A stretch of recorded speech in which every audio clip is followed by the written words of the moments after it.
Oh, that's hilarious. Oh, does it? No, it Does it? doesn't move. Yeah, It doesn't.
Can we start the housekeeping, please?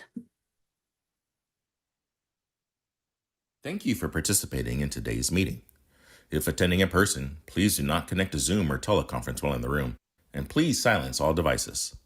If translation is provided, click on the globe at the bottom of your screen to select either English or Spanish. Public comment will be taken after each item. If you're in the auditorium and wish to comment, please use the iPads located in the lobby or complete a blue speaker card as available.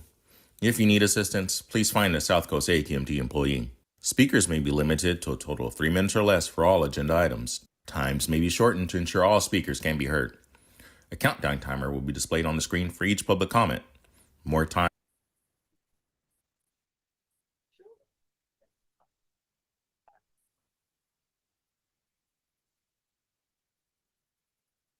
Thank you for participating in today's meeting.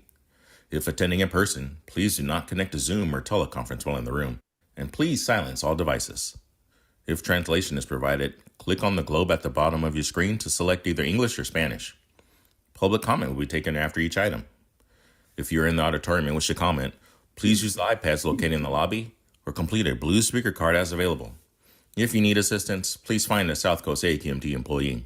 Speakers may be limited to a total of 3 minutes or less for all agenda items. Times may be shortened to ensure all speakers can be heard. A countdown timer will be displayed on the screen for each public comment. More time will be allotted for Spanish translation that is not simultaneous. For questions or issues on making a public comment, please call the public advisor at 909-396-2432. That's 909-396-2432. Please adhere to the speaker time limit and treat others with courtesy, civility, and respect. Failure to do so can result in your mic being muted or you being removed from the meeting. Be aware that this meeting is being recorded.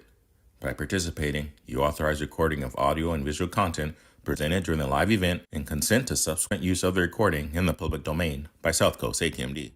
Gracias por participar en la reunión de hoy. Si asiste en persona, favor de no conectarse a la conferencia telefónica o Zoom mientras esté en el auditorio y silencie sus dispositivos. Si traducción es disponible, haga clic en el icono de globo en la parte inferior de su pantalla para seleccionar inglés o español. Se tomarán comentarios del público después de cada punto. Si se encuentra en el auditorio y desea dar comentario, utilice los iPads ubicados en el vestíbulo o complete una tarjeta azul según esté disponible. Si necesita ayuda, localice a un empleado de South Coast AQMD. Los comentarios pueden ser limitados a un total de 3 minutos o menos para todos los puntos de la agenda. El tiempo límite puede ser reducido para que todos los comentarios puedan ser escuchados. Se mostrará un temporizador de cuenta regresiva en la pantalla para cada comentario público. Se asignará más tiempo para traducción al español si no es simultáneo. Si tiene preguntas o problemas sobre cómo hacer un comentario público, llame al asesor público al 909-396-2432. 909-396-2432. Respete el tiempo límite y favor de tratar a los demás con cortesía, civilidad y respeto. De lo contrario, es posible que se silencie el micrófono o que sea retirado de la reunión. Tenga en cuenta que esta reunión está siendo grabada.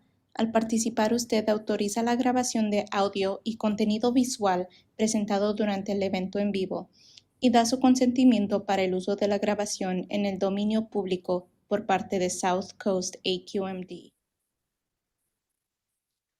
Thank you and good morning and welcome. I'd like to call this meeting to order, the South Coast Air Quality Management District Governing Board for Friday, September 5th, 2025. I'd like the esteemed LA County Supervisor Holly Mitchell to please lead us in a Pledge of Allegiance. If you're able to stand, please do so and join us as we salute our nation's flag. I pledge allegiance To the flag of the United States of America and to the republic for which it stands, one nation, under God, indivisible, with liberty and justice for all. Thank you, Supervisor. Faye, would you conduct the roll call, please? Good morning. Good morning. Mayor Locke Dawson is absent. Supervisor Hagman. Mayor Pro Tem McAllen. Here. Supervisor Mitchell. Supervisor Nguyen. Vice Mayor Olmos. Here. Board Member Padilla Campos is absent. Supervisor Perez. Here. Councilmember Rahman is absent. Mayor Pro Tem Rodriguez is absent, but will be here in about 5 minutes. Vice Chair Caciotti Here. and Chair Delgado is absent. We Thank have a you. quorum. Thank you. Chair Delgado's on the way. She's got caught in a very bad accident on the 60 freeway eastbound that I just missed. So she's on her way. So we'll move on to opening comments. Chair's not here. Board members, any comments you'd like to make? Conflicts later? Okay. No comments by board members? Then we'll go to Wayne. Do you have any comments? Yes, I do. Thank Go you. ahead. Just wanted to provide a general update on a few items. The first item is just an update on the negotiations that we're having with the ports of Los Angeles and Long Beach. As you may know, we've been having biweekly meetings with port staff, so we're continuing to meet with them. And then when we're not meeting with them, we're working on language drafts for them. I would say that to this point, the discussions have focused on the infrastructure plans with detailed discussions on the plan elements, the authority, South Coast AQMD's role, the public process, and enforcement. We're currently working with red lines on recital language and CAP plus measures. I would say all of the parties are working very, very diligently, very hard to reach the September 19th Mobile Source Committee meeting date. Last Thursday, we had a community update. We had over 140 people participate on that call. The ports participated in that call and answered questions. We presented the status of the overall negotiations, where we were seeking comment. I would say that in general, the community stakeholders were generally opposed to the cooperative agreement due to the lack of enforceable targets, measurable outcomes, and a prohibition on rulemaking. And industry, I would say, was generally supportive of continued negotiations and discussions. So that really is a summary of where we are today. We will be ready to make a presentation to Mobile Source Committee. I would say that I'm encouraged. All parties are working, as I said before, very, very hard to try to come to agreement. There is one item, though, that I do want to just raise as attention, and that is that we understand that the ports believe that if we release the 75-day package, they may not continue those discussions. We certainly hope that they continue the discussions, but we'll certainly keep you all apprised. The other aspect that I wanted to touch on is the availability of the funds under the Invest Clean program. We are now accepting applications under the Invest Clean program for the charging infrastructure plan. And you can see the flyer up here, as well as the truck replacement program, the battery electric cargo equipment replacement, as well as the battery electric switcher program. Applications for these programs are all due on November 28th. Except the battery electric switchers, which have an application due date of September 30th.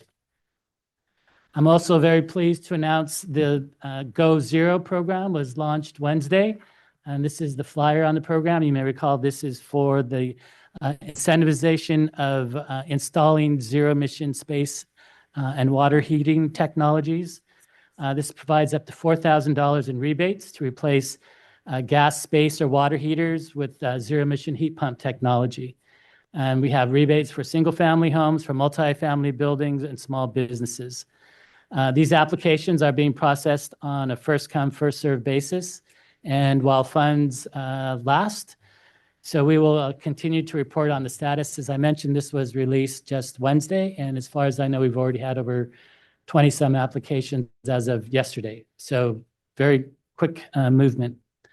The next item that I wanted to touch on was the Habitat for Humanity. This is one of the board-sponsored programs that staff engages in. We are going to be hosting helping to build a home in Santa Ana on September 13th and in El Sereno on October 11th. And all board members are always invited to participate. Just bring a hammer. No, just kidding. Paintbrush will do. With regards to disclosure, there will be a disclosure that John Alvera will read regarding item number 11. And that concludes my comments. Thank you. Thank you to the chair. Thank you, Wayne. I mean, lots going on. First of all, I want to say thank you for all who are doing that. I, for one, would love to see the ports continue in good faith. So we have options on the board to try to get to the same goals. So I would encourage them to continue on that process and good faith. I heard good things. I was going to say, if you had to go percentage of, we were talking about being 80%, 90%, 50%, what would your best guess be at this point as far as how's that's going? Well, as you know, in any negotiations, it's important to understand what it is that you're negotiating. And we're trying to focus on that which yields the most benefit and frankly, the foundation for any subsequent work. So it's the infrastructure. And within the infrastructure aspect itself, I would say that we're 60 to 70% at least. Over 50 is good. Second thing on the Invest Clean, I just always had this question. When we had the SBCTA a couple of days ago, this week, we announced that program. Many of my cities and the county, for that matter, are very interested, at least on the infrastructure side of it. I'm wondering why we put the November date on there, because we're slow. Try to get plans together, identify land, try to put together a plan for a grant. Is there, and it's quite a bit of money as well. Is there any way that, for some of these larger regional projects, there'd be more time to submit? I'm going to start and then have Aaron make sure that I did it right. But I think one of the biggest challenges we have, frankly, with the EPA grants right now is timing. EPA is being very strict on monies, when they're spent, and how long that program can go out for. And so it really puts a very tight time frame on the things that we can do. But Dr. Katzenstein can explain better than I. Yeah, that's correct. We have a very short timeline on this grant of 5 years, and it takes time to get the infrastructure in place. But there likely will be an option if we don't get fully subscribed in November to reissue that announcement for projects that can be completed by 2029. Well, I'm just looking at some of these bigger ones, and we were talking Ports Valley and Long Beach. That may be qualifying, although they have their own buckets of money. Some of the things we're looking at the Inland Empire for regional structures for larger, larger areas. It takes a long time to identify it, work with the teams to figure out, and then all those other components of bringing power to a site if you actually have the ability to do that or not. So I'm sure we'll try to work through the process, but I was just curious on the timeline since we had a little longer on the electric engines. Yeah. Thank you. Thank you. We have a question from Supervisor Mitchell. Thank you very much, Madam Chair. Thanks, Wayne, for the update. I was attempting to multitask and I failed at it miserably. So I missed the last point you made. I just want to make sure I understand that one of the parties suggested that if we start the 75-day clock, that finished the sentence. So I want to make sure I have it correct. They would not continue to negotiate on the cooperative agreement. However, wasn't that the ultimate motion or the agreement made by this board that if by September 19th, if we had made progress, that the clock would start? Yes. My understanding is that unless there was a substantial agreement, Mhm. uh, unless there was substantial agreement or full consensus, that we would release the 75-day package. I also understood during the discussion that if we were close, that we could continue those negotiations, and that conceivably we could bring to the board in December a cooperative agreement as well as the rule package itself. Mhm. And so from my perspective, I think we can do both. I think that we would certainly hope that all parties continue to negotiate. But from my perspective, the board direction was clear that on the September 19th, we released the 75-day package. Okay, and those parties were present, and I'm sure heard the direction of the board. So I think it's unfortunate that they've taken that position because a part of, I think, the rationale for us delaying action that day and to give this extra time was an effort on our part to continue good faith negotiations. So yeah, I hope that they understand that and allow this board to go forward on the policy that you were directed to do. Thank you, Madam Chair. Thank you. Mayor Pro Tem? Thank you very much. Does the release of the 70-day package, is that automatic or is that a decision made by the Mobile Source Committee? From my perspective, we're always going to listen to the advice of the committee, but the board gave direction. So from my perspective, on September 19th, we released the 75-day package. That may be subject to further discussion and review, but that's my perspective. I would just add that I think the only thing that's in debate is what is substantive negotiation. And that's probably the only thing that the mobile source will opine on. But I'm guessing we'll go on staff's recommendation. The other observation comment I have is that the October 11th Habitat for Humanity stuff, that's an important date because Michigan plays USC at the Coliseum. I hadn't thought of that. Yeah. It's also Indigenous Peoples Day. So go blue. Thanks for fighting words there, Mayor Pro Tem. Okay, Supervisor Perez. Michigan, huh? I was going to say it's also Indigenous Peoples Day that day. A couple things. I really do think that my colleague Supervisor Mitchell brings up a good point. I think we're all doing this in good faith, working together with the ports, our staff, obviously my colleagues up here in the dais, in the community. So I do believe that we should just state it out loud right here, right now. Get it done. And then bring it back. Because we got to set a timeline. Without timelines, people just go on and on and on and on and on and on. That's why we have 3-minute speeches here. Right? That's why we have when you're organizing, you have a certain timeline from the beginning to the end. That's a campaign. Right? So I just would like to reiterate and concur that folks, look, we're all trying to figure this out. We're all in this together.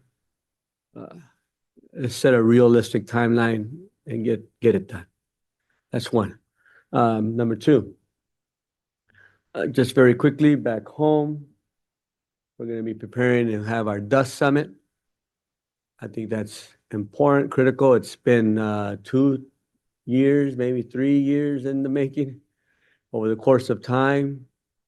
Just seeing what's happened there after our storm that we had, Hillary, out in the Coachella Valley in the 4th District, and the dust that seems to be in the air, not going away, and how it's maybe impacting our public health, our environment, how it's impacting our industries, our economy.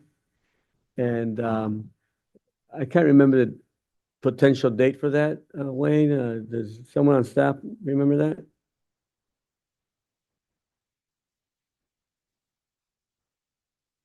Okay, everyone's looking at each other. November 6th. There we go, folks. November 6th, you heard it here first. We're looking at the time between 5 and 8, potentially maybe 4 to 8, but most likely 5 to 8. Obviously, we'll have a panel of experts to speak on issues of dust, and I'm not exactly sure who they all are yet, although I've heard a little bit about them. But that panel obviously will bring their expertise and their knowledge. Aside from that, though, it's going to be really important that we have a context setting and we personalize this to the 4th District. So I'll be reaching out to the Farm Bureau, to Ellen Way, to the CVB, the Business and Tourism Industry, Scott White, and a promotora potentially, an organizer on the East End, that can help set that context and let us all know, whoever is not potentially from the area, especially the experts and AQMD staff, let them know what they see, what they feel, when these storms actually occur. What does it mean for them and their industry or their household? Then we get into the panel of experts. Hopefully they address the concerns that come from these individuals that are speaking. We will Zoom this, and people will be have access to watch as well as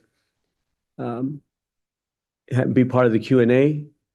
It all depends on how much time there is, but definitely they'll be able to be part of the Q&A. And I believe it's going to be held at the UCR Palm Desert campus and on Cook Street. More information to come, but I wanted to put it out there now because people have been asking for quite some time, and know that we have been building on this for quite some time, and I think we're ready. So I appreciate your due diligence as well as your patience on this effort. And staff, thank you. Thank you. Supervisor Mitchell? Thank you very much. I was just sending the flyer to my comm staff to promote on all of our social media. Then it occurred to me, remind me what the total fund is? And I'm assuming that it's we pay until we run out. Yeah, so the board direction was to start with 20 million. 20 million. This is part of the 1111 mitigation fund, so we do have more funds that are available. We were to report back after the first tranche, if you will, or the first round, and see how it goes, and then more funding could be made available. Thank you. Thank you. All right, thank you so much. My apologies for being late. I made it. But I wanted to thank staff for all the hard work. It's amazing to see some of these huge programs actually get launched. So exciting. All right. With that, I think, are there any changes to the agenda that we need to make? I think we're fine. Okay, all right. Let's go to general public comment. We've got,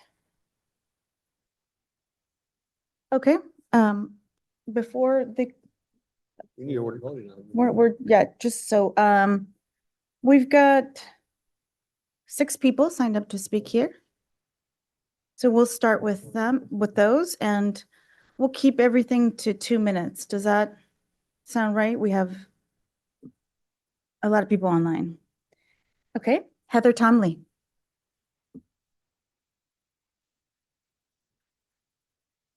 Good morning, Chair Delgado, honorable members of the Governing Board. I'm Heather Tomley with Port of Long Beach. I'm here again to express our commitment to working with your staff to finalize a cooperative agreement. We've been actively meeting together as many as 3 times per week, and our discussions have been cooperative and productive. We believe we have good alignment and that we'll be able to successfully finalize a cooperative agreement, which will serve as an alternative to a rule and provide a better path forward to get to zero emission transition that we all want to see. We also appreciated the opportunity to join the AQMD staff in the public meeting last week to provide an update on our progress and the issues we've been discussing.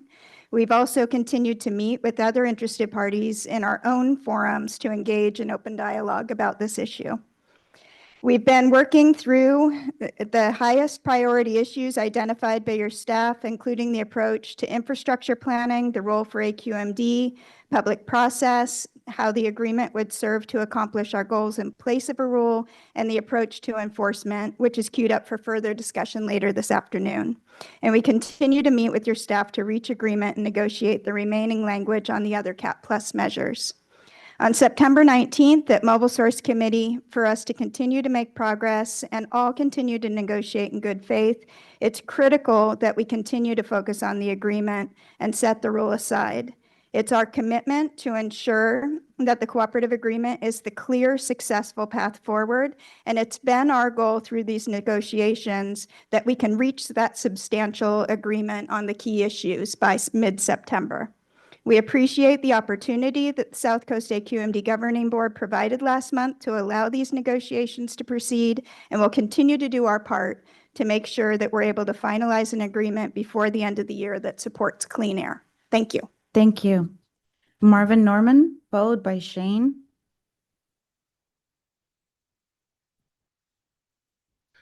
Good morning, Chair, members of the public. Marvin Norman, CCAJ and San Bernardino resident. I'm here today. We were here last month and we went over the saga that, we're going to pause our rule 2304. And, it sounds like we're now getting to the point where any of us were afraid we were going to get, we're in a couple weeks from now, we're going to be saying, hey, we're almost there, but please don't do the rule. And then we're going to be almost there and almost there and almost there and just almost there. And then we keep spinning our wheels on that. And so I really hope that we're able to, move forward with the rule. If the agreement is really better, when they release a rule, we'll be able to see that the public will see, which one's really better.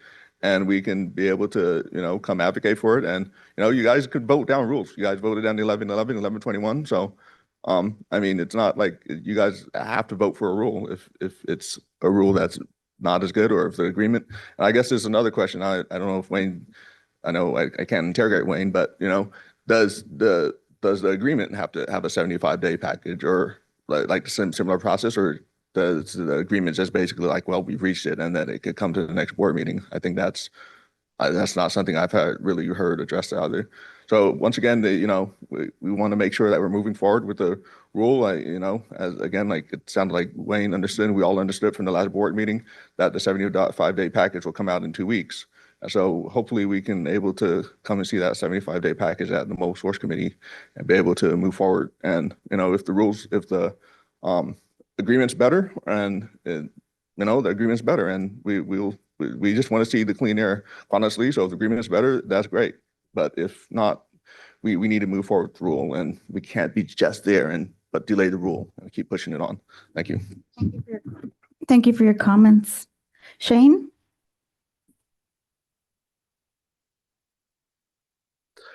Hi, everybody. I first want to just say thank you to everyone for their work on the Port ISR and all the time that's been invested into this, because it's some of the most trend-setting, rulemaking we are doing here. And I think that it's very, very important that we stick to a timetable and we commit to getting it done.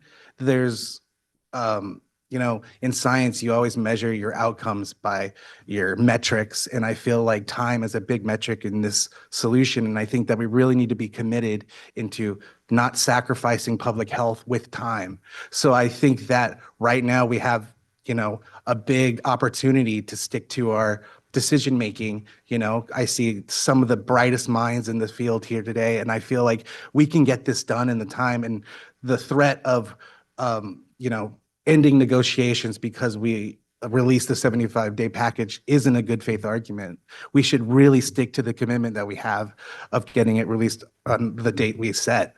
And then just furthermore, a further commitment into not letting things get pushed back. I know that right now in these times, it's very difficult to get things passed, and it's hard on staff, it's hard on our decision makers, but I have faith. I have faith that we can get things done that cut through the heavy issues, because the people who suffer the most are people who live here, like me, and parents, sisters, brothers. And I think that as long as we keep on pushing things back, or just hesitating, it sacrifices all of the health in that time of inaction. So I just urge everyone here to really take a step back and understand that time is a valuable asset for us, and we cannot continue just to wait. Thank you. Thank you. Jennifer Cardenas?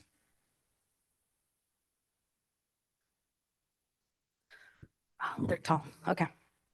Good morning, everyone. My name is Jennifer Cardenas. I am the campaign organizer for the Sierra Club. Thank you, staff, for all the work you do. Board members, I'm here to remind you again, and I will be reminding you every time I show up, how important it is for us to have enforceable emission reduction when we're thinking about the Port ISR. I'm going to keep saying a Port ISR because it's been almost a decade that the port's an opportunity to do something. And now I really hope you stick to your word. And if things are not done by September 18, we proceed with what we really need for this community. I want you to look at the audience. There's 3 black shirts that are going to represent the 3 people that lose their life every day at the ports. I'm going to keep bringing these shirts to remind you that every day that we delay, we're losing people's lives. Like the previous speaker said, time is valuable. The thing is, you might have a lot of time, but when you live in a frontline community member, their time is reduced. They don't get to see their grandparents get old. They don't get to see their parents get old. People are losing their lives. And if you haven't gone to a funeral in the last 2 months, congratulations. Not everybody in these communities can say that. I am here as a reminder that a Port ISR is essential. Your job is to ensure air quality. It's really unfortunate that we have to kind of remind you the mission statement of what you signed in when you sat in these chairs. I hope that you can keep this commitment, and I will be seeing y'all at the Mobile Source meetings, and I will be seeing you at every other board meeting until we have a Port ISR. Thank you for your time. Just a quick announcement. I see people raising their hands online. If you'd like to testify, public comment, items not on the agenda, online remotely, please raise your hands. We're going to cut that line off right after Lindsay Escamilla speaks. So again, reminder, if you want to speak, testify in public comment, we're going to cut that off right after Lindsay's comments. Go ahead. Good morning. My name's Lindsay. I am with the CCAJ, and I'm a lifelong resident of Riverside. I'm speaking to you today because my community continues to suffer from pollution that's just pouring into the IE from the ports. Despite all of the data that we've shared, the proposals, and even draft language that community members have offered for stronger measures, our contributions seem to have been silenced. So I have to ask, what have you been doing? It certainly hasn't been helping the community of Riverside and the community of the Inland Empire. This is something I'm obviously used to. The Inland Empire rarely seems to have a voice in any sort of discussion, and too often we're ignored. But this time it feels like you're ignoring all of Southern California. So continuing this way really silences those of us most impacted and puts a gag on the very stakeholders that should be shaping the solutions. We need more than a laundry list of investments that are already underway or already committed to. That's not a substitute for binding requirements. This means clear checkpoints, measurable progress, and accountability when commitments aren't met. Right now, I'm not seeing any sort of progress, just closed-door meetings that lead nowhere. So I'll be clear, the board really needs to commit to a comprehensive ISR for the ports, one that sets enforceable emission reduction targets. Any framework you pursue should incorporate community-driven strategies and binding requirements that protect public health.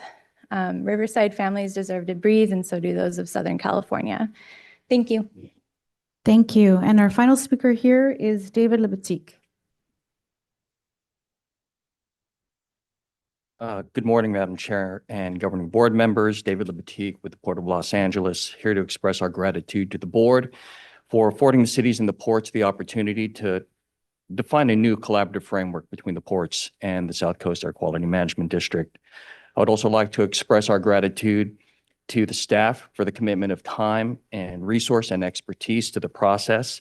The focused and dedicated commitment of all the parties have yielded significant progress on key items, including those items that speak specifically to PR 2304. We understand the direction that was given to staff. We have made it clear at the negotiating table that our authorization, as expressed in public messaging from both cities and ports, that we are authorized to negotiate as the rule is set aside. This is why we are acting with urgency, and we believe we are on target to achieve substantial agreement and complete consensus. So we remain committed to this process, and our aim is to bring back a completed agreement back to our respective boards. Thank you for the time. Yeah, thank you. All right, I'll turn it over to the Vice Chair. Thank you, Madam Chair. These are, we got about 12, 13, 14 people. We'll begin with Kathy Ramirez. You've got 2 minutes. Welcome, Kathy, and go ahead. Hi, good morning, board members. I want to thank staff for their hard work. My name is Kathy Ramirez, organizer with Move LA. The current MOU proposal relegates the district to merely being an observer and would shield the ports from accountability from impacted communities. The current version of the proposed ISR, though focused on infrastructure, would ensure some level of accountability to the district. Additionally, we would like to remind and strongly urge board members and staff that to continue to release the 75-day package on schedule. Our lives are depending on it. Thank you. Thank you, Kathy. Next speaker is Ranji George. Hello, Ranji.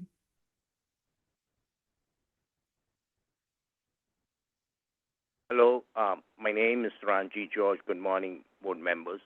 I just want to emphasize that on the I was the ex-supervisor of zero-emission technologies at AQMD. I just want to emphasize there's a spokesman for hydrogen in these negotiations with the ports. Staff at AQMD have become very biased towards battery technologies. Battery technology is a cheap way of getting immediate results, but it is among the worst pollutants we have right now because the way it's manufactured and produced and the way it's disposed is only creating problems elsewhere while cleaning the local air.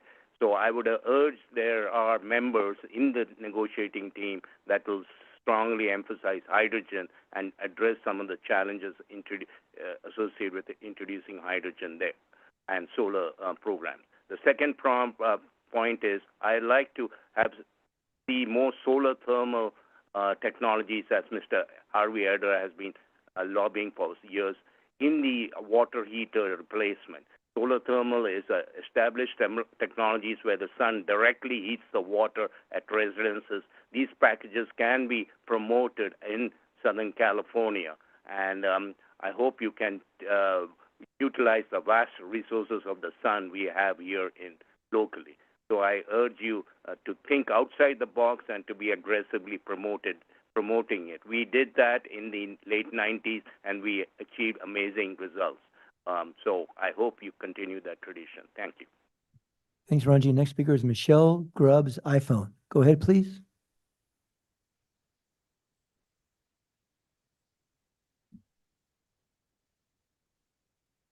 Don't see her under anymore. We'll go to the next speaker, Christopher Chavez. Welcome, Christopher. Yes, good morning. Chris Chavez with Coalition for Clean Air. First, I want to express certainly my agreement that the district should continue with the 75-day package. To be clear, it seems like, if you take that off the table, the rule off the table, this is really an attempt to strong arm the district. This is, I know that the district is looking for the path of least resistance. It's necessarily a position that we agree with, but This is a negotiation chip. And if you have I would be willing to bet that the ports will take a bit of a different tenor if you didn't have the rules still there. So certainly encourage you to stay on track with releasing the 75-day package. Don't get strong-armed by the ports. But let's also remember what the MOU proposal currently has, and this is what we know because the discussions are all happening behind closed doors, and we don't know what we have access to. But let's know what is public. The ports are proposing a 10-year ban on rulemaking. That is completely unacceptable. South Coast AQMD should not surrender its authority. The proposal includes the district being, like Kathy said, an observer. It would shield the ports from any accountability from impacted communities. And the proposed MOU would give the ports unilateral authority to change their plans and timelines with only a 90-day notification requirement. I bet every polluter in the South Coast Basin would love to have that authority. The current version of the proposed ISR, though its focus on infrastructure, would ensure some level of accountability to the district. The current proposed rule does take a very light approach and would only require infrastructure planning. Rule opponents have failed to demonstrate how putting together a plan would cause economic and job losses. I don't know of a plan of ever having had that sort of effect. And whatever the district decides will establish a precedent. Will AQMD craft a modest incremental rule, or will they go for some? Thank you, Chris. Next is Fernando Gaitan. Fernando, welcome. Good morning, Vice Chair. Fernando Gaitan with Earth Justice. First, I want to thank staff for last week's public presentation on the cooperative agreement. But I want to share my honest reflections. The presentation definitely felt more like an update to the public than a genuine opportunity to engage input from impacted communities. Those are the voices that you need to hear from the most. This process continues to shut out the public and curb the engagement that community environmental justice groups have long had in helping to shape an indirect source rule for the ports, something that's been identified in every air quality management plan for the last couple of rounds and is a necessary strategy to tackle port pollution. And blocking the rulemaking packet, as the ports are now insisting, serves that very end. It's shutting out the real opportunity for communities to engage meaningfully, not just as an update. So we continue to support mandatory requirements because those are the most effective. They've been proven to be the most effective. But we recognize industry has pushed back on rulemaking and is now threatening with legislation and to walk away from the process if the district dares to do its job and proceed with rulemaking. That doesn't sound to me like good faith negotiations. But as you weigh your next steps, please consider the opportunities that you're leaving on the table to deliver actual emission reductions and relief to port pollution burdened communities. The current draft MOU or draft agreement, as you've heard, is deeply problematic. And many board members and staff are keenly aware of that. It's all that the impacted communities have seen so far, and it's not enough. It contains no commitments to emission reductions. It would lock in a 10-year cap on rulemaking and offers very little beyond what the ports have already committed to. And as you've heard, the draft agreement has many projects. Many of them are already underway or already committed to. Thank you, Fernando. Next is Thurl. Thurl, welcome again. Thank you. Good morning, everyone. And I would like to ditto the things Fernando just stated and add a couple to what some of the other speakers said about the importance and effects of the port. Throughout the South Coast Air Quality District, the number of deaths is 11 per day. Not the 3 is consistent with or in and around the ports themselves. But through the South Coast Air Quality District, we're talking about 11 people dying a day. This is an impact that is not sustainable. We must do a rule or make sure we have substantial reductions from the ports to allow them to continue their murderous operation is unconscionable because that's what they're doing. They have known this for at least 10 years, if not longer, and they have been pushing this can constantly down the road. they should not be allowed to go one step further. Because the longer it takes, the more we die. And with the cumulative impacts of more people, more goods coming, the outlook makes it even worse for a good future unless they understand and agree to the reducing their impact on these communities. As we move forward, I hope we have a better relationship with them, because right now they are trying to act like they are beyond the law or the conscience of human beings. And I want to thank you for this opportunity. Thank you all the time, Thurl. Next speaker is Allison Ham. Welcome.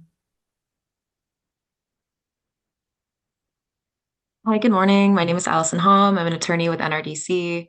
I just wanted to start by quickly noting that I think Fernando Marquez Duarte is trying to do public comment, but his hand has been lowered a few times. So just wanted to give a note on that to make sure he gets the moment to speak. I'd like to thank you, AQMD, for your hard work. Despite this agency's mandate, though, we're concerned to see that public health has not been centered in this process. Staff have been directed into closed-door discussions and prolonged embargoes on rulemaking. Communities near the ports are still living with the daily impacts of pollution, high rates of asthma, heart disease, and premature death. And yet the voices of these frontline communities are being sidelined. We've offered data, proposals, and even detailed policy language. Instead of being integrated into solutions, that work is now being disregarded. Continuing this way silences those who should be leading the conversation. As the primary enforcer of clean air standards, AQMD's role is to require real emission reductions, not just track projects or praise voluntary investments already in progress. Any framework you pursue must include community-driven strategies and binding enforceable targets. That means clear checkpoints, measurable results, and accountability when commitments are missed. A voluntary MOU that limits rulemaking for a decade is not a solution. It undermines AQMD's clear legal mandates under state and federal law. If the ports are confident in their plans, they should be willing to make them enforceable. Today, we're asking AQMD to stand with communities by ensuring community proposals and expertise are fully integrated into the district strategy. Commit to enforceable emission reduction targets with clear milestones and timelines, and please reopen the process to regular, transparent engagement with all interested parties, ensuring that communities are not treated as an afterthought. Thank you for your time. We hope to work together and looking forward to working moving forward. Thank you, Alice. The next speaker is Harvey Etter. Welcome, Harvey.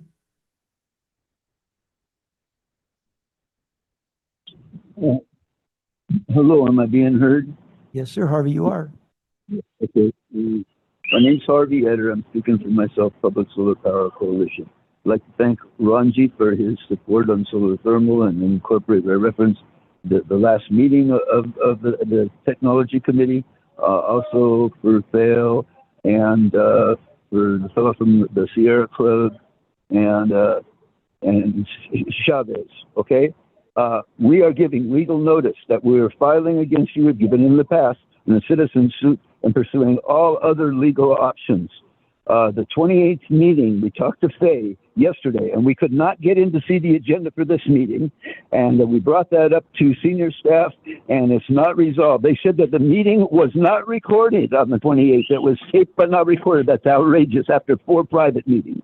Okay, this is highly illegal, et cetera, et cetera. Murder's going on. The 11 figure in the district is based on 7,000 for the state each year, 4 or 5,000 in South Coast, okay?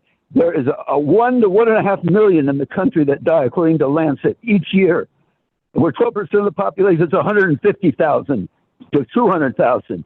This is blood. This is premeditated murder, et cetera, et cetera. You did not evaluate the Solar New Deal. You purged us. When other people bring up this thing about murder, that's gone on. We get purged. Enough is enough.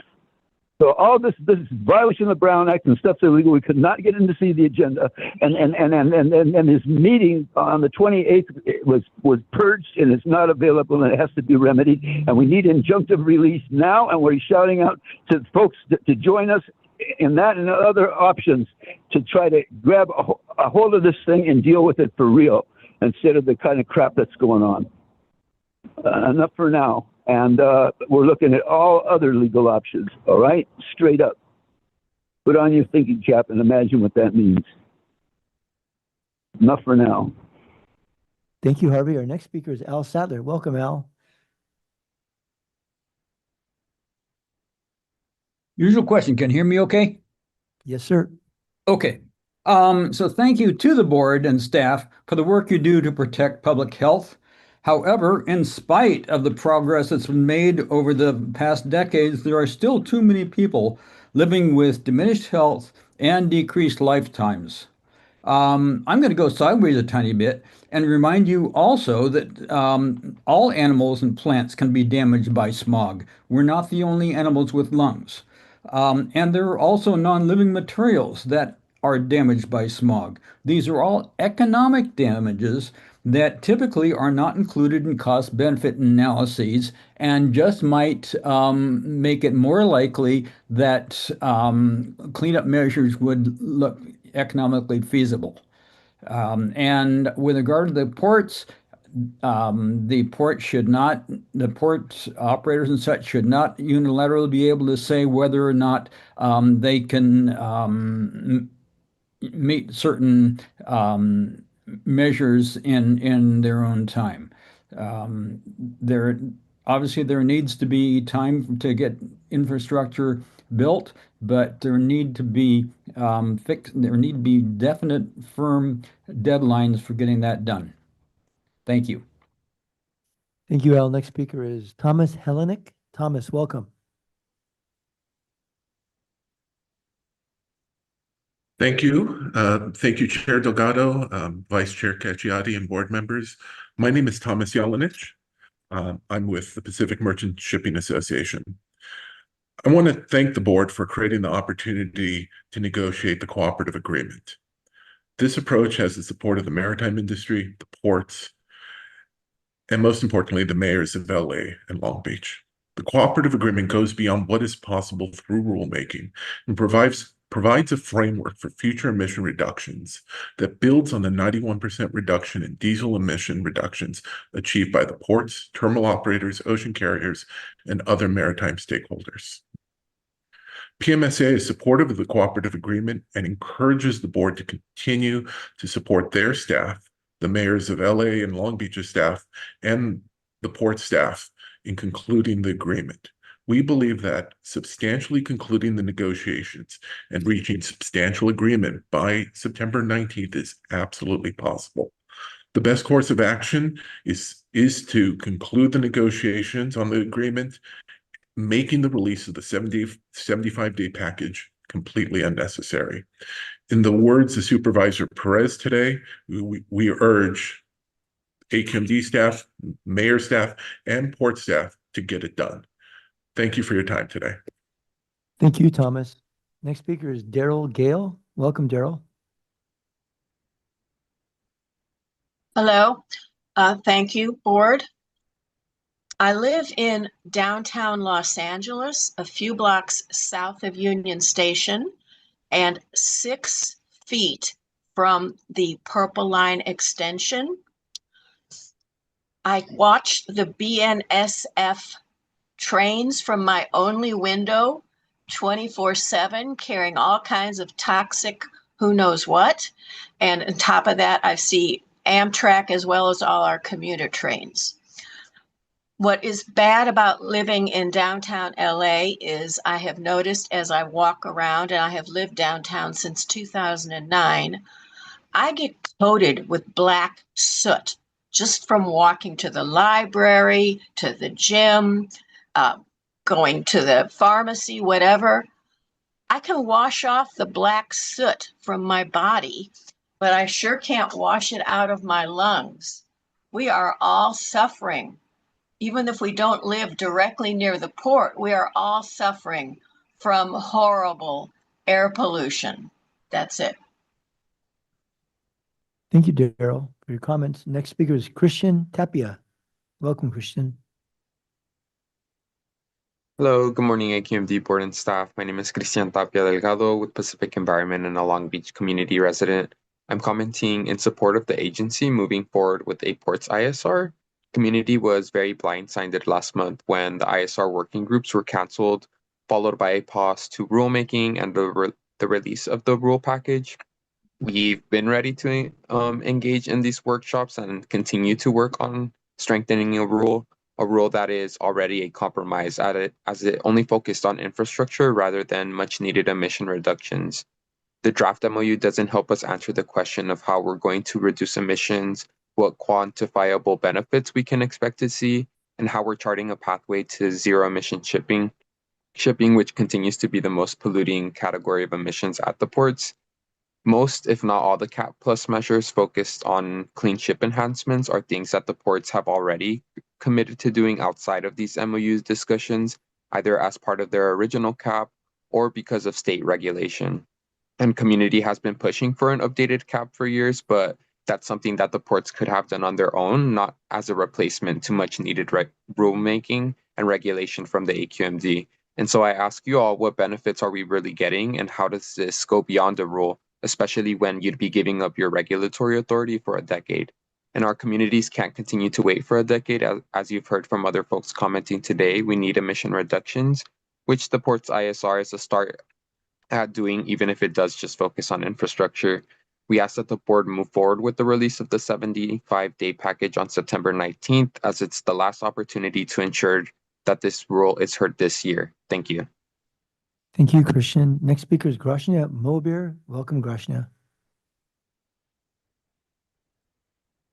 Hi, good morning, Vice Chair and board members. Grishina Mohabir with California Environmental Voters. I'm commenting today about the board's upcoming decision on port emissions. And first of all, thank you to staff and board members for their work on this issue. We remain deeply concerned that pivoting away from PR 2304 to a cooperative agreement undermines the years of work done with a multitude of stakeholders on this draft rule. We have strong concerns about the real deliverability and enforceability that the cooperative agreement would offer as an emissions reduction tool. As said by members of the board and also other commenters, time is of the essence. And with that in mind, it's concerning to have no certainty on the scale of reductions that a cooperative agreement would achieve, and therefore the lack of certainty on the real health benefits that residents of the Air District would receive. We need substantial reductions and certainty, especially in a time where South Coast is put in a position where they have to act as a backstop to federal attacks on our clean air regulations. And also a 10-year ban on rulemaking is antithetical to this environment that we're seeing from the federal government. As these negotiations play out, I want to emphasize that it is absolutely critical that the board release the 75-day package on schedule. Thank you. Thank you very much for your comments. Next speaker is Marlon Dewuji. Marlon, go ahead.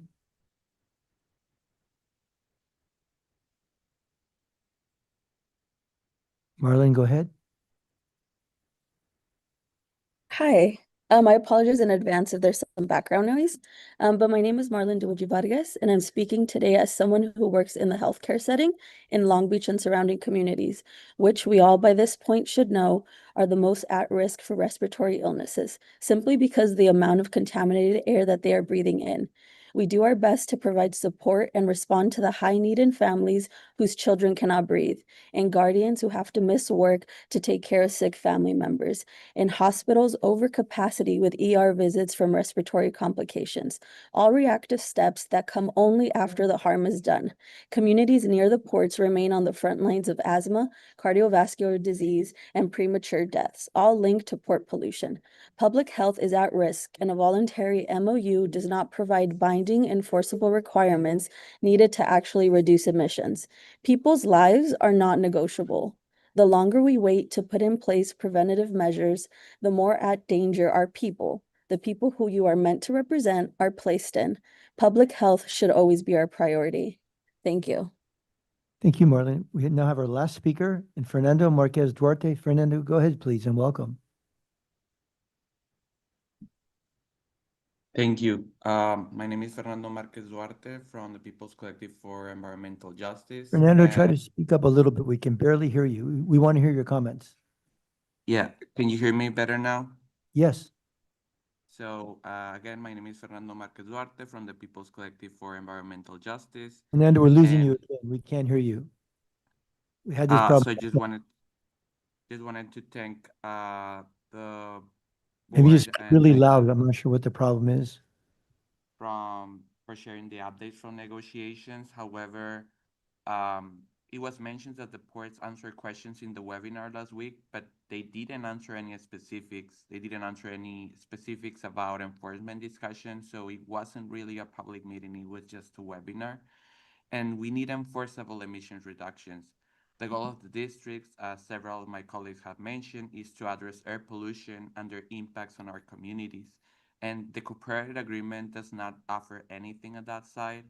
It literally specifies that the ports are not responsible for any emissions reductions, that the agreements are not to be enforced by any third party. And also just want to remind everyone, as I have mentioned in previous public comments, that 14 people die every day in California due because there are no enforceable emission reductions in place. And I just want to appreciate what Jennifer from Sierra Club mentioned about 3 people dying every day in the region. In California, that's a total of 14 people. And just so you know, in this 45-day pause, 630 people have lost their life because we have paused any ISR discussions. And the board members that voted for this pause, this is on you. If the rule package is not released in September 19, 14 people will continue to die each day. It is unacceptable that the ports are coercing the district to not release the rule package. So please do the correct thing and release the rule package. Thank you. Thank you, Fernando. That now concludes our public comment period. I'll turn it back to Chair Delgado. Thank you. All right. Let's go to the consent and board calendar, items 1 through 26. Any board member questions, comments? Mayor Pro Tem McAllen.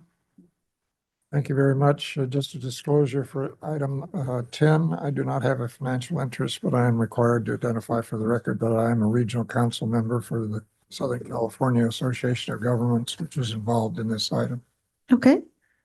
Supervisor Hagman. I think it was item 4, because I have the same. For agenda item 4, I do not have a financial interest, but I'm identifying for the record. I'm a regional council member of the Southern California Association of Governments, which is involved in this item. Thank you. Supervisor Nguyen. I have number 2 and number 8, Madam Chair. Number 2, I'm recusing myself from item number 2 because of financial interest in Kinder Morgan, Inc., which is material affected by this item. And then number 8, I'm recusing myself from agenda item number 8, because of a campaign contribution Phillips 66 company within the last 12 months. Thank you. Councilmember Rahman. Thank you so much. For agenda item number 4, same as others, I don't have a financial interest, but I'm a regional council member for SCAG, which is involved in this item. And I did have a question about item 8, but it's a fairly brief question. You can ask it now. Oh, I just wanted to ask about, this is a refinery that's currently undergoing closure, right? Yeah. So what happens with the monitoring program during that process? The monitoring program is going to be extended for at least another year. Okay. Okay, thank you. Okay, Supervisor Mitchell. Thank you very much, Madam Chair. It's regarding agenda item 12. I don't have a financial interest, but I'm required to identify for the record that I'm a board member for Metro. Okay. Anybody have a motion or that they'd like to offer? Hagman moves. Second. Madam Chair. Oh, and then John needs to read the disclosure. Thank you. Good morning, Chair, members of the board. In accordance with the Brown Act, this is noticed that agenda item number 11 impacts executive compensation.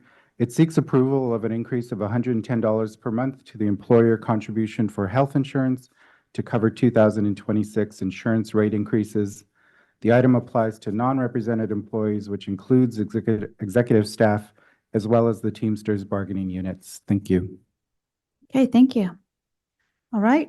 With that, it's been moved and second. We can take, did you? Oh, I believe we have some public comment on the consent calendar. Yeah. So there's no public comment here, but there's some online. Okay, we'll go to item, which item, Bay, is it? Consent. Consent calendar, okay? The entire Yes, the consent calendar for all the items, but if you could ask the speakers to identify which items they're speaking on, that would be helpful for the board to follow along. Thanks, Bay. You'll have 2 minutes to speak on the consent calendar, and if you can, identify which agenda item you're speaking on. First speaker is Ranji George. Ranji, go ahead. And which item? Hello, board members. My name is Ranji George. Good morning. I want to speak on item number 4. Congratulations to the staff for getting the $500 million award. But I'm really disappointed there's hardly any mention of the battery waste that will be generated with all these tons of batteries coming our way. Throughout the whole discussion, there's hardly any mention about the potential battery waste pollution that will affect Southern California and elsewhere. The EJ communities will benefit by clean air, but it will be damaged seriously by the waste pollution generated. So both the middle class and the upper class, they have no interest in solid waste pollution. Across the nation and across the state, everything is talking about clean air, but ignoring the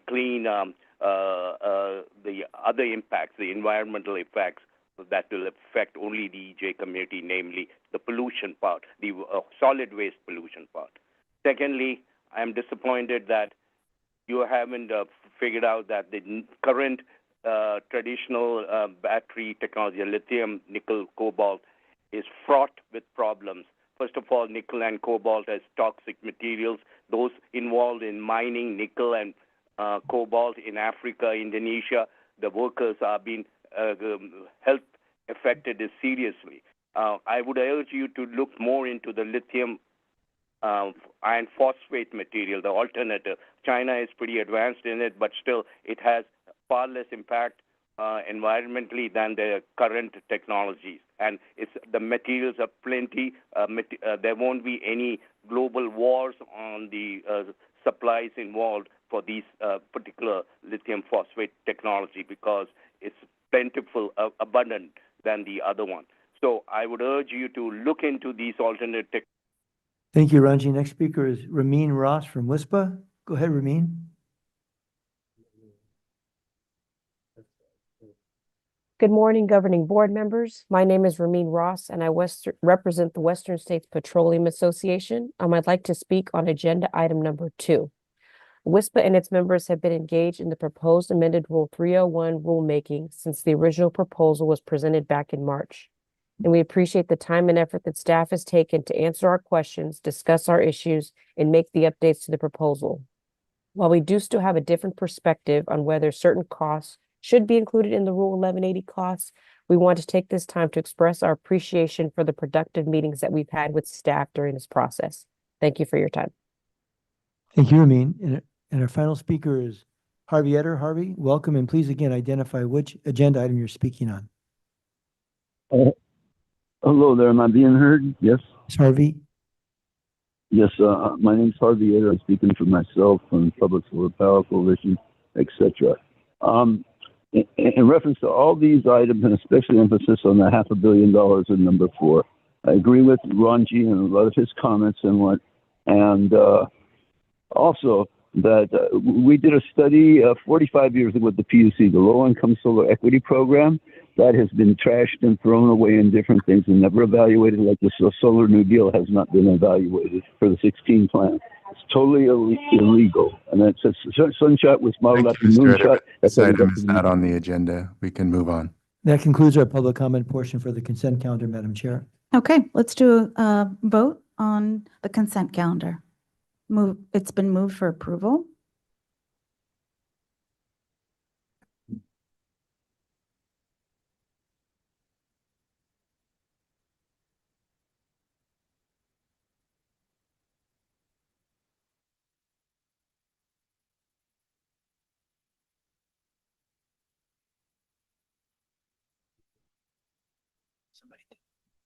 Okay. 11 yeses on that. Before we move on with the agenda, I want to take a minute to congratulate Board Member Padilla Campos on her reappointment by Speaker Rivas for another 5 years of fun here at the AQMD.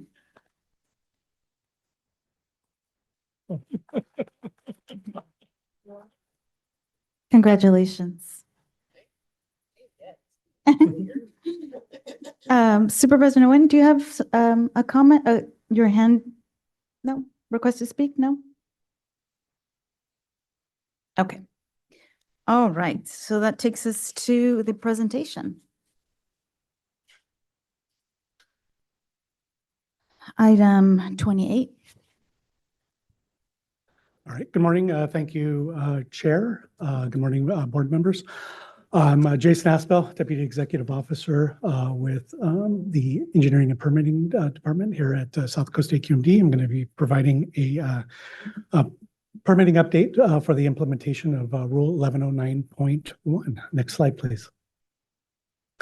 The rule was adopted 4 years ago and was a landmark rule to reduce NOx emissions from combustion sources at refineries and related operations. Heat from combustion is an integral part of the refining process, and the rule was applicable to about 300 pieces of refinery equipment to establish BART limits, and will ultimately result in about 7.5 tons per day of NOx emission reductions. Given the recent discussions at the state level regarding refinery operations, we wanted to bring this presentation to the full board a little earlier than usual for our annual update to keep you fully apprised of staff's efforts and progress. Next slide, please. So the rule universe is small with only 16 facilities. However, these are the very large, very complex facilities with hundreds of devices. And the rule focuses on most of the combustion unit at these facilities as part of the reclaim transition process. But there are exemptions for low use equipment. It's very small equipment as well. Next slide, please.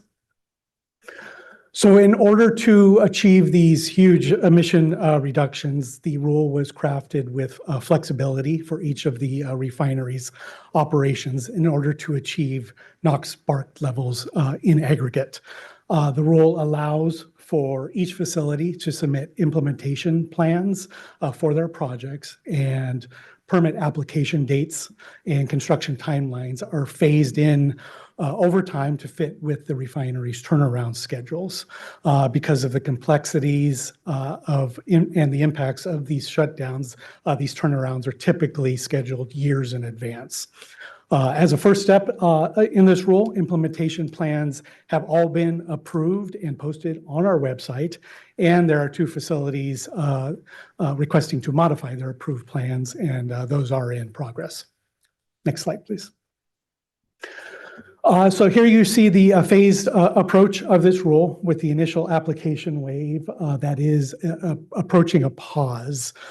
Because of the planning and precision of this rule, there was a very good expectation of the number and timing of permit applications that would be submitted, and this allowed staff to allocate the proper resources. This also gives facilities proper time to implement their projects. So the estimates have mostly held over time. There has been a slight change in 2025 as the 2 facilities seek to modify their implementation plans, but it's more or less held according to plan. With the upcoming lull, this still will be an active time for staff as we look to continue to act on and review the remaining open applications. Next slide, please. So this is a summary of dating back to the first of our quarterly updates. If you work top down on the left-hand side of the chart, those are milestones in our permitting process, and then left to right, those are snapshots over the last few years. So thus far, we have received 188 1109.1 applications that have been submitted, and staff has acted on 124 of those, and a number of other ones are in progress. Since this slide has been created, there have been another 12 applications that have moved from the under review category to US EPA review.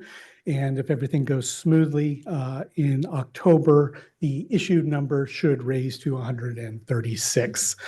So we are reporting a little bit early this year, but things are going well and staff is keeping up the same pace of progress on these projects.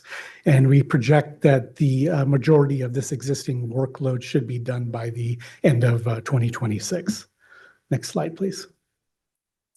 So this is the first full annual update after initial quarterly reporting in 2023 and 2024.